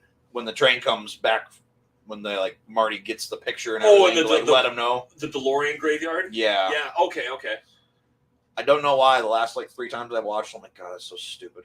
The flying train? Yeah. No, what? That was it is cool until it like lifts off and he turns around. I'm like, dude, for real. That shit was awesome. You didn't like it? It sours me a little bit. Really? Just a little bit. Really? A little bit. Like, you saw, like, references to, like, the DeLorean, the gull-wing train door. Mm-hmm. I'm like, I see you. And then... It's just fine until he, like, turns around, and then I'm like, bro. It was just a callback to the end of the first one. I'm like, bro, stop it. It was a callback. I know. And I appreciated it. I'm glad you did. I did. Fuck that. God. Ugh. Like I said, though, like I agree with what he said. You know, it's definitely the funnest one. It's definitely the funniest one for sure. Oh, for sure. Like it's just a little chuckle for me, but like after he's talking to Seamus and talking to his wife, and he just looks at this pie plate. He's like, "Hey, frisbee, far out," and walks away. It's like, and they're just like, he's a strange young man, isn't he? It was right in front of him. Yeah. But it goes back to like the whole like where Marty was talking in the first one, like, whoa, this is heavy. What's wrong in the future? What's wrong with the gravitational pull? Like, no, dude. No. And that's just like there's a deleted scene in the first one. Okay. There's a deleted scene in the first one, where right before Marty goes to the dance, but you see Doc kind of like talk to that police officer. Like when they're setting up for the experiment of the lightning bolt hitting the clock tower. Doc bribes the cop because he was looking for his permit. And Marty was nervous as balls. Like, dude was going on a date with his mom. Like, I don't know how he didn't, like, just lose his shit. Mm-hmm. He did that very, very well. But Marty said something, too, that kind of it goes to show the difference in like the English language and how it's transitioned from what it was to what it is now, the meanings behind words. How the scene went on is that I'm going on a date with my mother. You know, Doc, this is the kind of thing that turned me gay. Doc's like, well, why shouldn't you be happy? So just meanings of words have changed. So like, it's just fun seeing like, even from like 55 to 85, that word meant totally different things. And then you take it back further to 1885. Far out. That's right in front of him. You know? Yeah, it's right in front of him. So it's just funny seeing the dialogue differences between that. Mm-hmm. Even another thing that makes me laugh too is right before he's about to leave to go back to 1885. Yeah, but Doc, I'm gonna run into all them Indians. No, you're not thinking fourth dimensionally. Yeah, I have a real problem with that. Yeah, he says that. Marty, you're not thinking. Yeah, I have a problem with that. I'm like, you'll be instantly transported to 1885, and those Indians won't even be there. Fun fact, spoiler, they were. Yeah. Oh, God, after this, I have the greatest thing to show you. Brandon sent it to me. It's so good. Oh. It's with that scene. Nice. It's so good. Okay. It's so good. Okay. You're going to deprive these people of something cool and not show them? Okay. I'll show them. I'll have to do this. Don't worry, guys. He's got you. So the video game that came out in like 2010 or whatever, I think 12, either way. Kind of a cool premise on that one too. So it takes place about a year later, so 1886, and Doc had this cool feature called the automatic or automated retrieval system. So you see Marty just doing his thing at Doc's garage because there's an estate sale. He hasn't been there for like a solid year. Like, no, everyone thinks he's dead. It's an estate sale. Marty's doing his thing. He goes outside, and all of a sudden, you hear the familiar sounds of it being transported, the re-entry process of the DeLorean. It's like, oh. So basically, how the story plays out, they go back to the 30s. During Prohibition, there's a speakeasy involved. It's just kind of neat how it all plays out. You see familiar characters, you make connections to existing characters. It's so hard because I know you haven't played it, and I don't want to spoil it for you. Here it is, quick, guys. Hopefully you can hear it.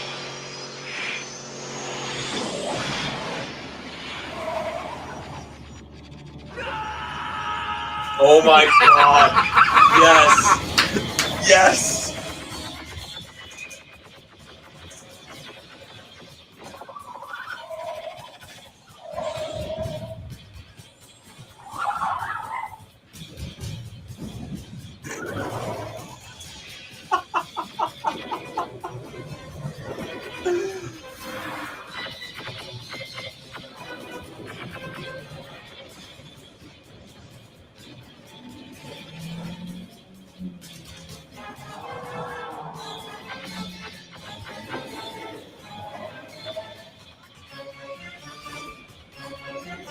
Oh my god. Really? With me if you want to live. Ah! That's great. Yes. That's fantastic. Yes. Love it. Yeah, old coworker of mine said that to me. God, I laughed so hard. Dude, that's gold. You were literally the first person I thought. I'm like, oh, I can't wait to show him this. That's gold. Like, you can tell how they spliced it, and for what it was, fantastic. They did a great freaking job. Agreed. Oh, God. Anyway, what are we talking about? The game. The game. I hate to spoil it for you because you haven't played it. I want to play it so bad. Just all you need to know is that if it was meant to be a movie, even Robert Zemeckis said this, if it was going to be a movie, it'd be a damn good for part 4. Damn good. A lot of recurring characters. Couple people reprising their roles. It was just a cool kind of game that kind of like lets you lead its own path, especially with dialogue. Yep, I like those games. I played like Walking Dead, Guardians of the Galaxy, Life is Strange, all those kind of games. And it was cool because like so many questions were answered too. I can't tell you because I'm going to spoil it for you. I don't want to, but play it. You'll appreciate it. I know for a fact you will. And then at least the other video games that came out for that trilogy that were just dog shit. Ugh. They came out for NES. There was Back to the Future 1. Came out, I think, when the movie released. It was just diarrhea on a stick. It was awful. It was awful. It was the most difficult game you could ever play. Nothing made sense. It was just dumb. Okay. You'd almost have to go on YouTube to watch it because I could describe it to you to the T and you'd be like, huh? Yeah. What's your name, dude? What's your name? The first was my favorite. So good. But and then part 2 and 3 came out for NES, which was better but not great. Okay. Kind of a cool thing is that you could actually have it was a side view, kind of like how Mario Brothers was set up. You could walk back and forth. You go up different streets. Yeah. You could actually time travel if you had enough plutonium pebbles or whatever. You could go back to 2015 or 1955. Let's say there was a special door you had to get to in 2015. Well, you could go back, jump in the DeLorean, go back to 55, plant a tree, go back to 2015, the tree would be large, so you could gain access to like just weird shit like that. But if you're not careful, you bump into Marty too. So it was smart enough to actually catch that aspect of it. So it would catch that you were already at a person at whatever place and time, and even that area and time. So that was kind of neat. It still sucked. Oh, It was better, but it wasn't by much. But is it better than the animated show? I can't answer. Here's why. I just know the animated show exists, and that's about it. Fair enough. I remember watching like a couple episodes when it came out, like 1990 or 90 whatever. I don't remember anything. That's fair. So I got nothing. That's fair. Yep. I just know it was not great. Yeah, I watched just some video because it popped up, and yeah, the animation was garbage.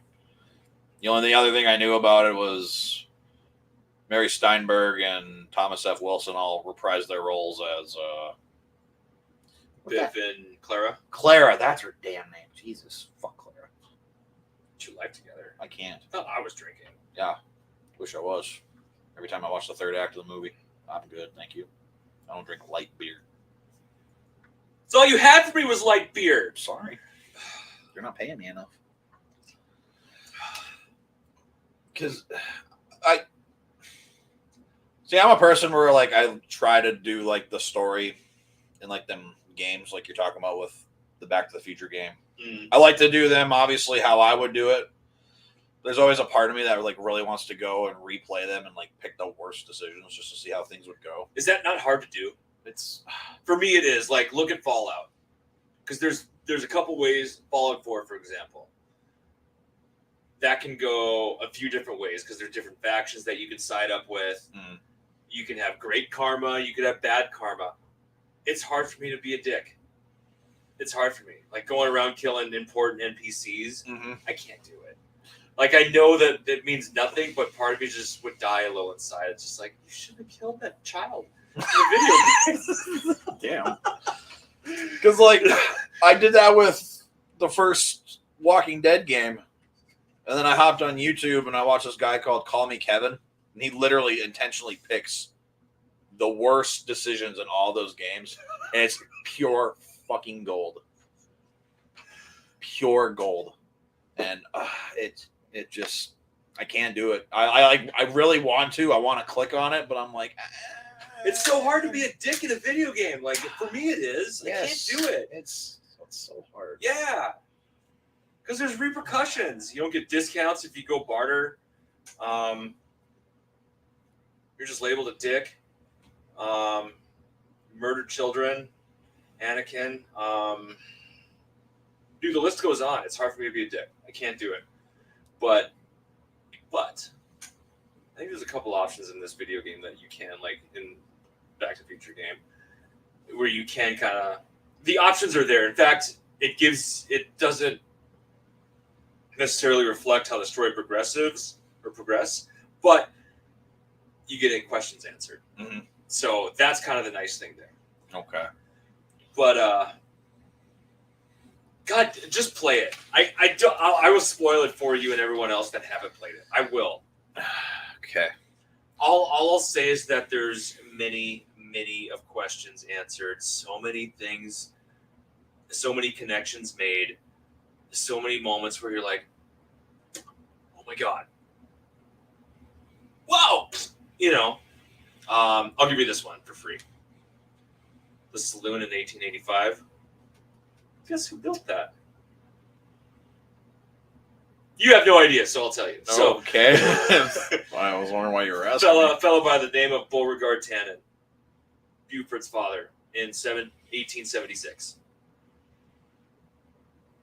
9 years before. Yeah. All that. Yeah. It's just crazy connections like that. It's just because I think he was, in fact, Beauregard was referenced in the animated series, so I think that's where they got the name to put into the video game. Don't quote me on that, but I think that's what I read into. So, like, the cool thing was that they weren't flying blind with this video game. They had Bob Gale as a story consultant, so they weren't just like putting a bunch of bullshit together. So he was kind of supervising that to make it legit. So when you do finally play it, you'll appreciate it. I'm sorry, I can't give it away. I just can't because it will spoil it for him and you if you haven't played it. You should. Or go watch it on YouTube if you got 6 hours to kill. Either way, it's worth your time. See, I want to play because I'm somebody who wants to actually experience the story, experience like the interactions and Agreed. the environment around, because it's obviously very, if it's like the Walking Dead games, it's very interactive. You can go and click on things and talk to people and hear what they say and all that. It's like a very limited open world, but at least you can move around freely. Have unique dialogues. Yep. Sequences. It's right up my alley. It's stuff I like. Telltale Games did a phenomenal job, I feel. Very good job. Yeah, they did great with all the games. Even Yeah. Guardians of the Galaxy. It's probably my least favorite out of all the games I played of them, but it's still fun. It's still a great story. They did a fantastic job with Batman, too. You know? Yeah, I love that first game. Mhm. It's so good.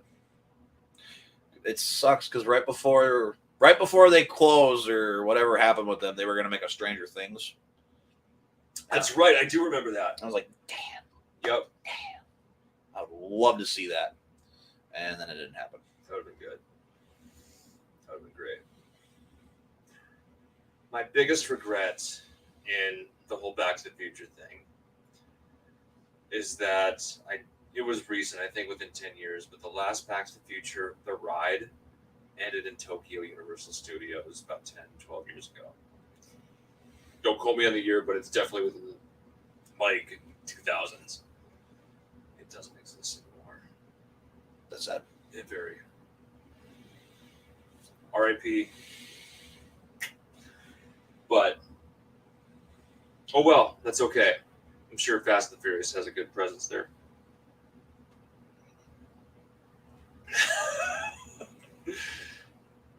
Fast and Furious in Space is the next one. Family! What else Back to the Future? I feel like there's more and we didn't cover it because there's so much more. There, like, we could kill another hour and a half easy. Easy. At least I could. One. This is not part 3. Right here. Okay. One for each film. Pretty much. Fair enough. Pretty much. Yeah, like I said before, this is the extent of my knowledge is just the movies. I don't know anything else past these. So, I would kill to talk more about the video game because that I just went in a deep dive with that. And I know you haven't played it. I want you to. We won't talk about it. Maybe I'll have to play it and we'll have to review it on here. I like that idea. Because you could give me your side of things and I can be like, yeah, I like that, or no, I didn't like that at all. I'll tell you this. Mr. Strickland, the principal, has a sister. No, gross. It's not great. Physically, okay, whatevs. Personality-wise, I've never wanted to stab anyone more in my life ever than her. Just think of. No, I'm not going to say it. Okay. I will get sued. Well, okay. You know how Mr. Strickland is with rules and Yeah. even Marshall Strickland with just put that in female form. No, so basically just imagine Mr. Strickland with hair. Sure. Oh, gross. That's all I'll say. Gross. Buckle up, champ. I'm ready. So ready. Oh man, it was great though. Just play it. Okay. You too. It's worth your time. Maybe I might even have to stream it on here so people can get like actual initial reactions from me. So I still want to do that with like The Force Awakens, and again, this whole new PS Plus premium stuff. If I pay a little more, I can play like PS3 games and stuff. I'm still undecided about that one. Me too, but I think I might do it because I have diehard of a Star Wars fan. I am never played The Force Unleashed ever. Really? Ever. Even I got dibs on that one. Yeah, I've never played it. It was good. I didn't like deep dive into it, but like the 20 minutes I played, I'm like, this is awesome. And then basically that's what God of War. Like I know the gameplay and everything. That's basically what God of War is like. Nice. Which I know you haven't touched yet. Have you? Yeah, drink your beer. Drink your light beer. I touched it. You did. Because I you had move to it? move it. Son of a bitch. Those are actually on there too. I saw that. I'm sorry, I've been busy with Mafia. What do you want from me?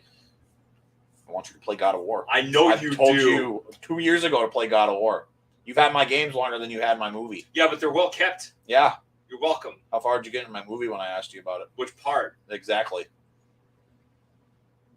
Like The Amazing Spider-Man? No. Awesome. No, The Outsiders. Remember how long you had that? Forever. Yeah. How long you had my games? Forever and a half. It was a hot day out today. It was. Over 100 degrees here. Let's answer some questions if there's any. We've been neglecting it. Austin, you should tell Matt to play God of War. It's amazing. Hey, Matt, play God of War. It's amazing. I still play PS3. I do. I love it. It's my favorite system of all time. PS2 for me, unfortunately. I'm working on God of War, bro. It just hasn't happened yet. Give me a minute. And apparently you should also play Doom. Are you talking about Doom 2016 or like the old Doom games? Yeah, if any of you guys got questions, we'll take questions till we get to what the hell? Let's just do 2 hours. We're almost there. We're almost there. Better than the 4.5 that we did last time. There's only 4. It was a long time. It was. It was a long time. I peed so many times. There was so many beers. You only peed once.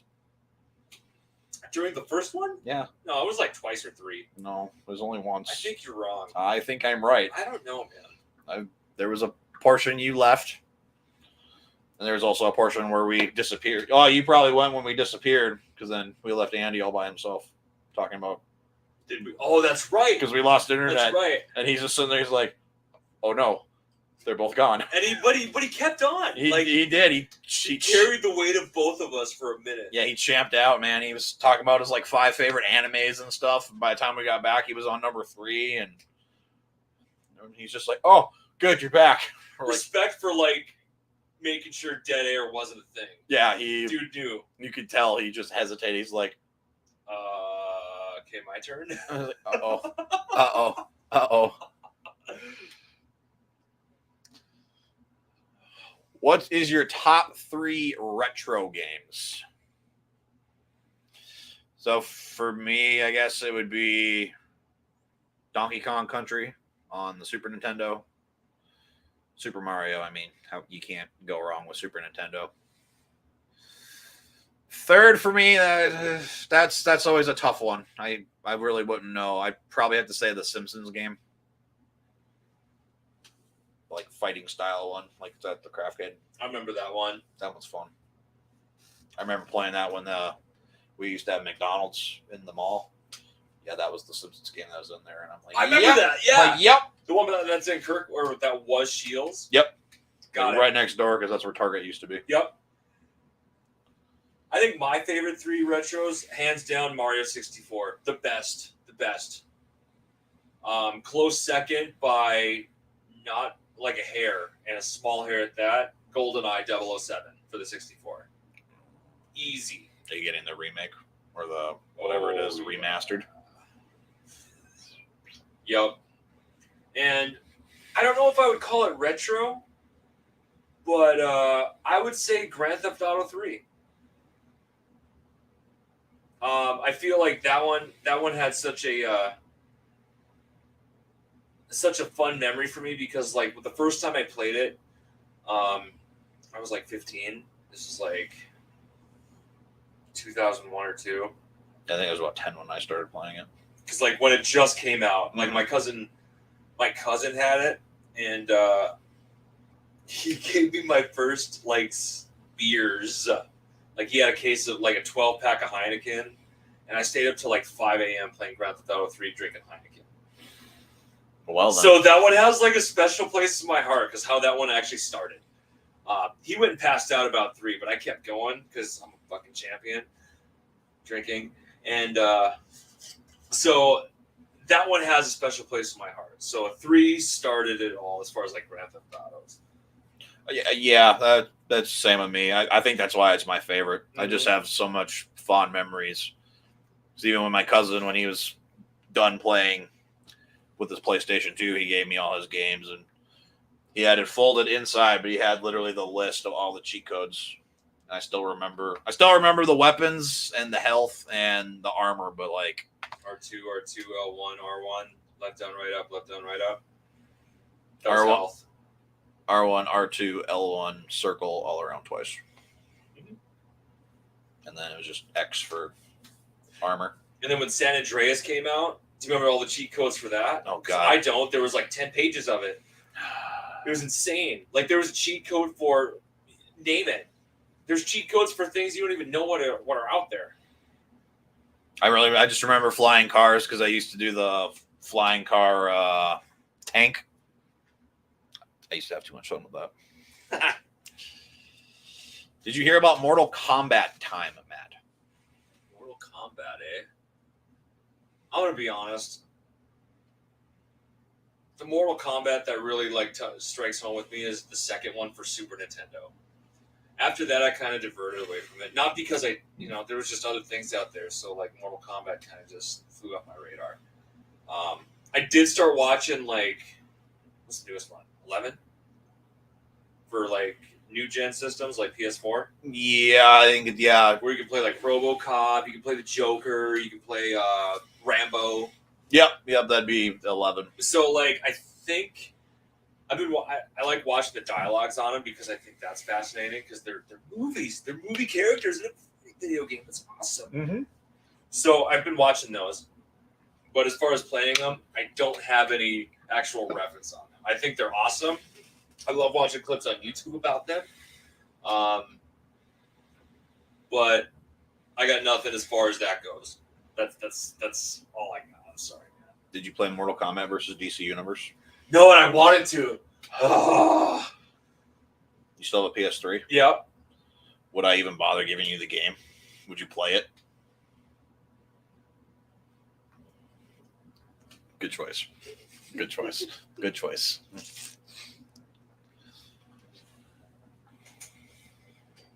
But yeah.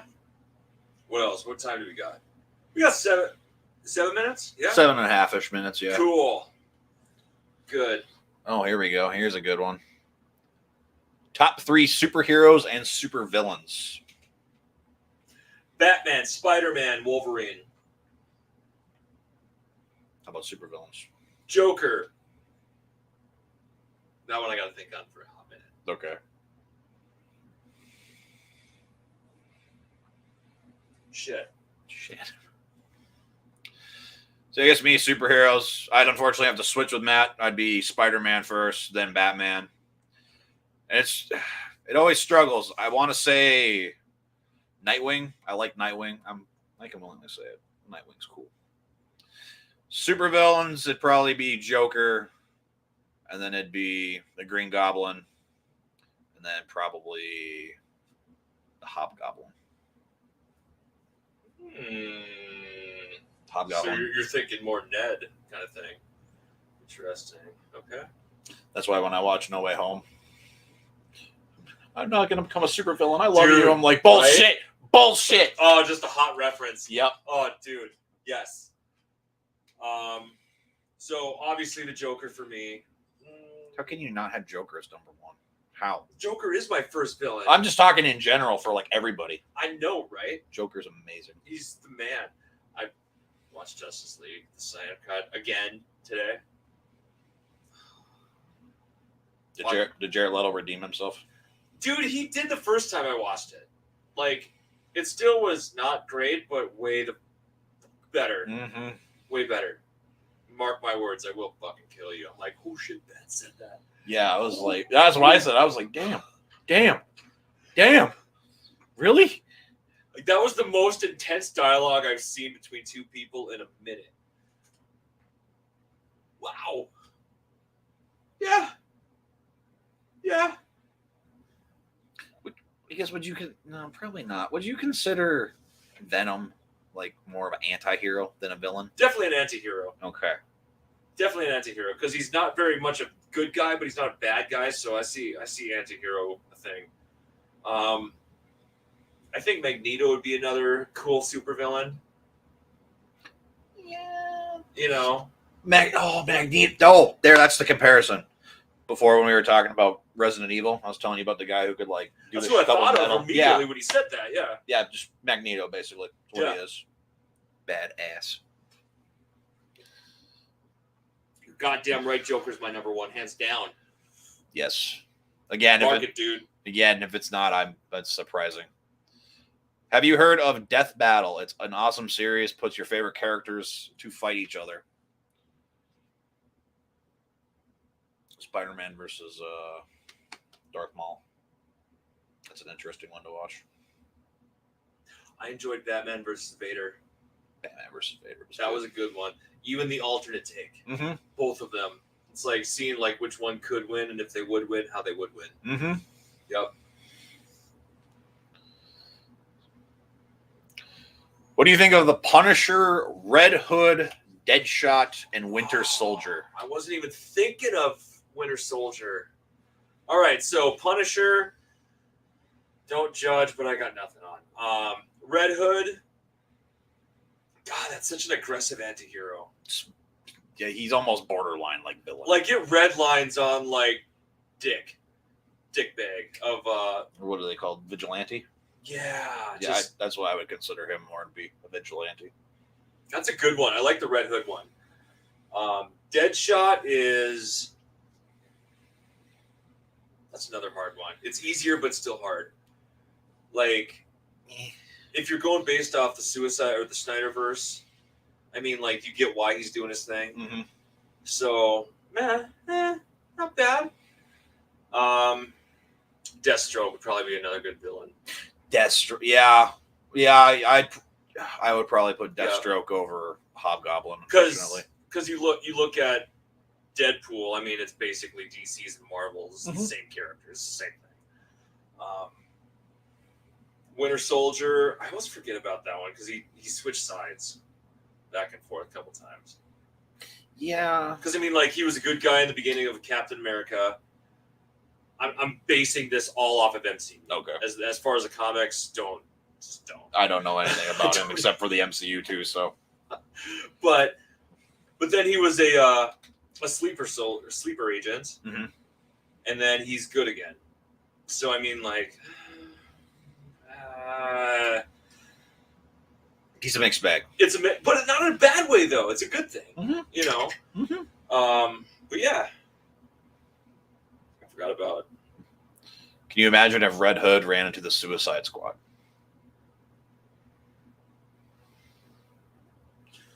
Interesting.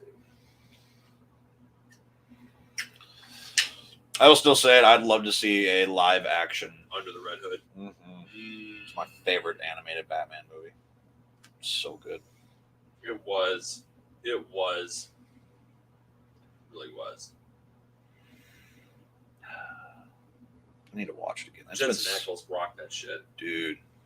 And I couldn't figure out like who Bruce Greenwood was, and the only thing that I could think of, because he voiced Batman, obviously, the only thing that I could find was he was like the CEO of the robot company in iRobot. I'm just like, oh, that's it, right there. NPH is in there too.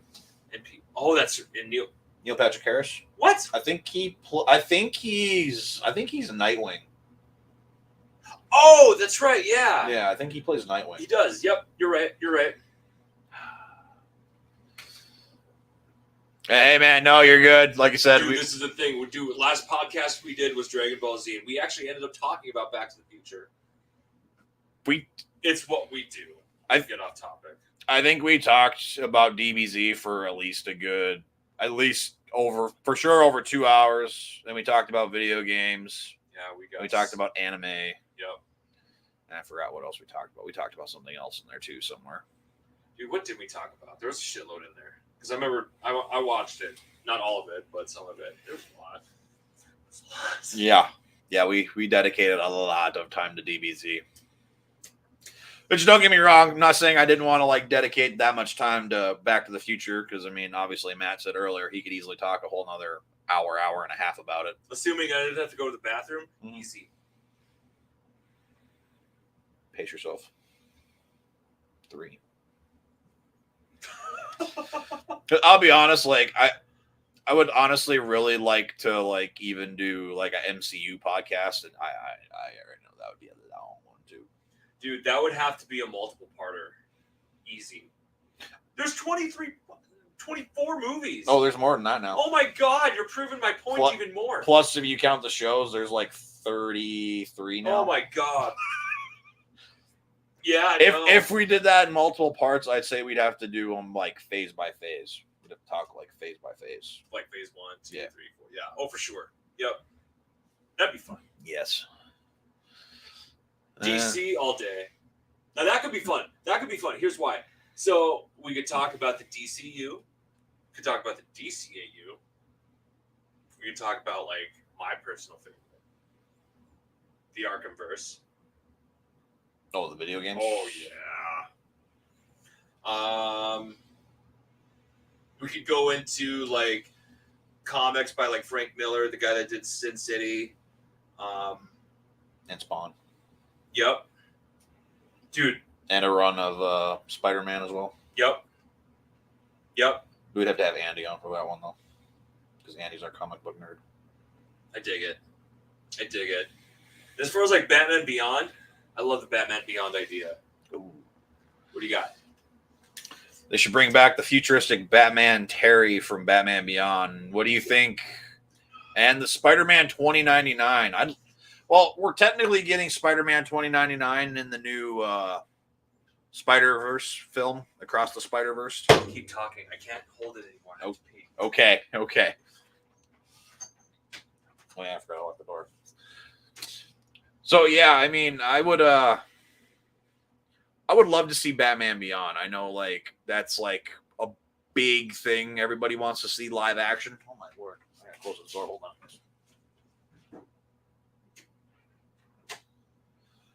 But yeah, I would love to see a live action, version of like Terry McGinnis, because don't get me wrong, there's nothing wrong with Bruce Wayne, but I mean, how many times can you continuously keep telling the same story with Bruce Wayne, his parents dying, him becoming Batman? That was at least the nice thing about the new Batman movie. We didn't have to see his parents get killed again. We didn't have to see him come up as Batman. He's still basically a fresh Batman. And yeah, I mean, I'd be up for a DC podcast. MCU, either or.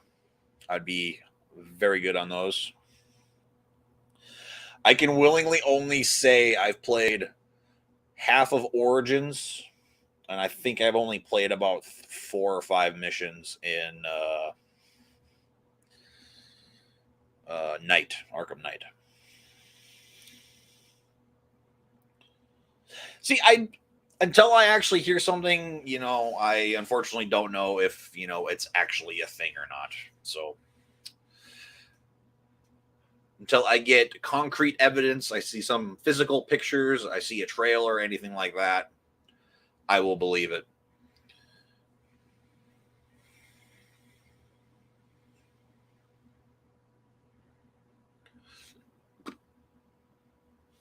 How about you, Money? Let's ask you some questions. How about?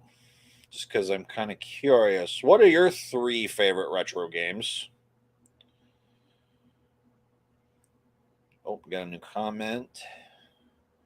Oh yeah, man. I'm loving the show so far. I love how Ewan has literally basically picked right back up to where he was after Revenge of the Sith and coming back and playing Obi-Wan again.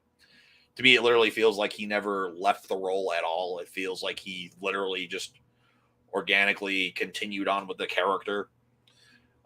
This last episode, I liked most of it. I had some little minor problems with it.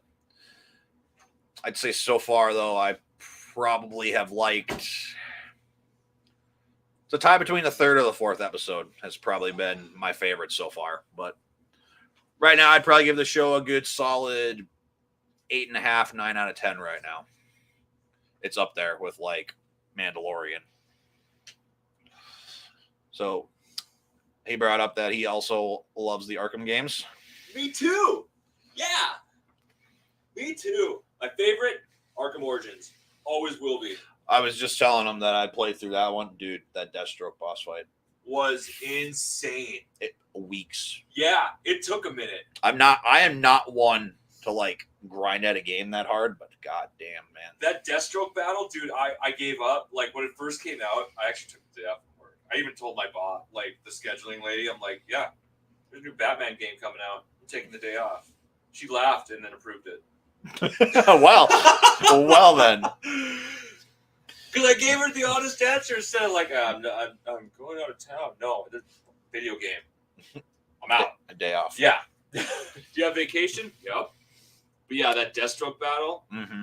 Screw that. I almost gave up on it entirely. Mm-hmm. Even though I know you haven't seen it, but you asked what our thoughts were on the Obi-Wan show, but I'm pretty sure you probably haven't seen it yet. That's because I haven't finished any of the other movies yet. That's fair. It's fine. Even the new ones that came out. I would love to watch it because it looks awesome. It's very good. All you need to do is watch the first 3 movies, not the originals, but like 1, 2, 3, and then you can pick up the show. I know, and like all the trailers I saw for it looked awesome. Oh, so good. You know. I asked him what his 3 retro games are, so he's got Doom as number 1, Super Mario number 2, and Mortal Kombat at number 3. Ooh, classics. Okay, I dig it. This will be the last question we're going to take, unfortunately. Because Matt's drunk. Yes. So, what do you think of an open-world Superman game for the first time? Ooh, I actually have something on this one. So, I think it'd be fantastic. In fact, I was stumbling through YouTube. In fact, I don't know if it's legit or if it's fan-made, but someone actually made an open-world Superman game using Unreal. It's fan-made. Is it fan-made? Mm-hmm. Okay. But it was Unreal Engine 5? Yep. Yeah. I know what you're talking about. So I watched that. I'm just like, oh my God, that would be so sweet. It would be good. I think so. In fact, there was plans to do a Superman game, a live action. I think even the same Rocksteady Studios was going to do it, but they canceled it. They scrapped those plans. I think that would have been fun. I really do. It would have been hard to follow the Batman Arkham series, though. That's by the same studio. It would have been because the Arkhamverse, I feel, as far as superhero games, and Spider-Man came damn close. But they set the bar super high as far as how a superhero game is supposed to go. Mm-hmm. As far as the combat, the fighting flow, gadgets. I still love Origins because they introduced the detective version of it. Yep. I thought that, like, when you discovered that it wasn't Black Mask, it was the Joker behind this, like, that whole, like, criminal or crime scene investigation, like... It almost weirdly felt like classic Batman. It like was good. A detective. Yeah, it was great. So that's... And they tried to bring that back in Night, especially, like, when he was trying to find Oracle. Mm-hmm. I don't know if you played it. You haven't played it, have you? I was telling them I think I played the first like 5 missions and I fell off, unfortunately. Just jump. Oh, okay. Just jump. Wow. Anywho, they tried to bring that back and re-implement it in the PlayStation or the new gen of Arkham Knight. I think that's awesome because it's not just pummeling criminals, you know, CPR style. Mm-hmm. And but like he's a detective. Like it's cool watching how he solves it in that process. Mm-hmm. So I really enjoyed it on that aspect.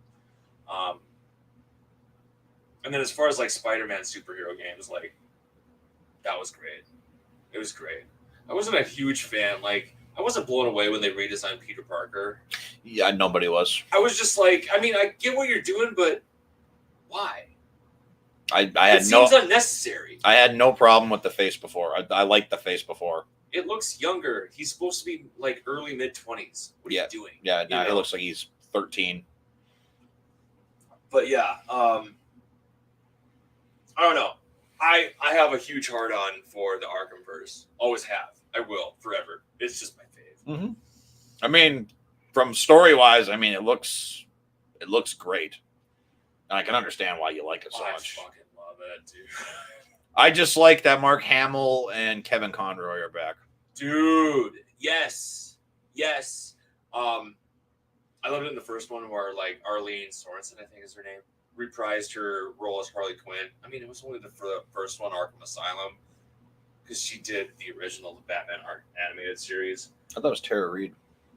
She did the ones Arkham City. Is it Tara Reid? Knights? No, it's not Tara Reid. And it's not Tara Reid. It's Tara Strong. Tara Strong, yeah. Well, as soon as I said Reid, I'm like, that's not right. No, that's American Pie and Sharknado. That is. But she did a damn good job as far as, because Arlene set the bar, but then Tara come through and she actually, made it happen. I actually like Tara Strong. And as far as voicing that goes, but she's also the voice of Timmy Turner. I forgot about that. And she voices somebody. A shitload of other people too. Yeah. She plays somebody in Teen Titans. I can't remember who it is. That's right. I don't know either, but I remember reading that. Yeah. What else? I don't know. Arkhamverse is just, that's my jam. Always will be. Forever.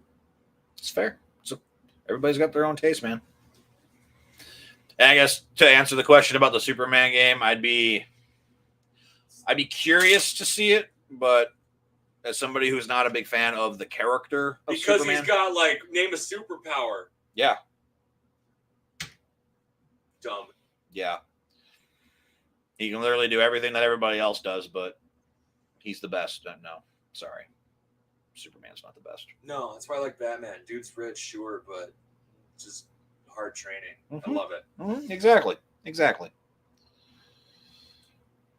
Conversation was amazing. You should see the ones that we don't record. Oh, dude, for real.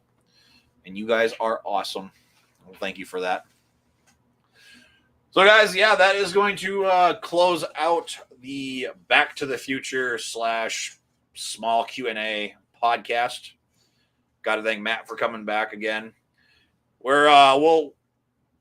I do think we should try these like MCU podcasts. I think that'd be fun.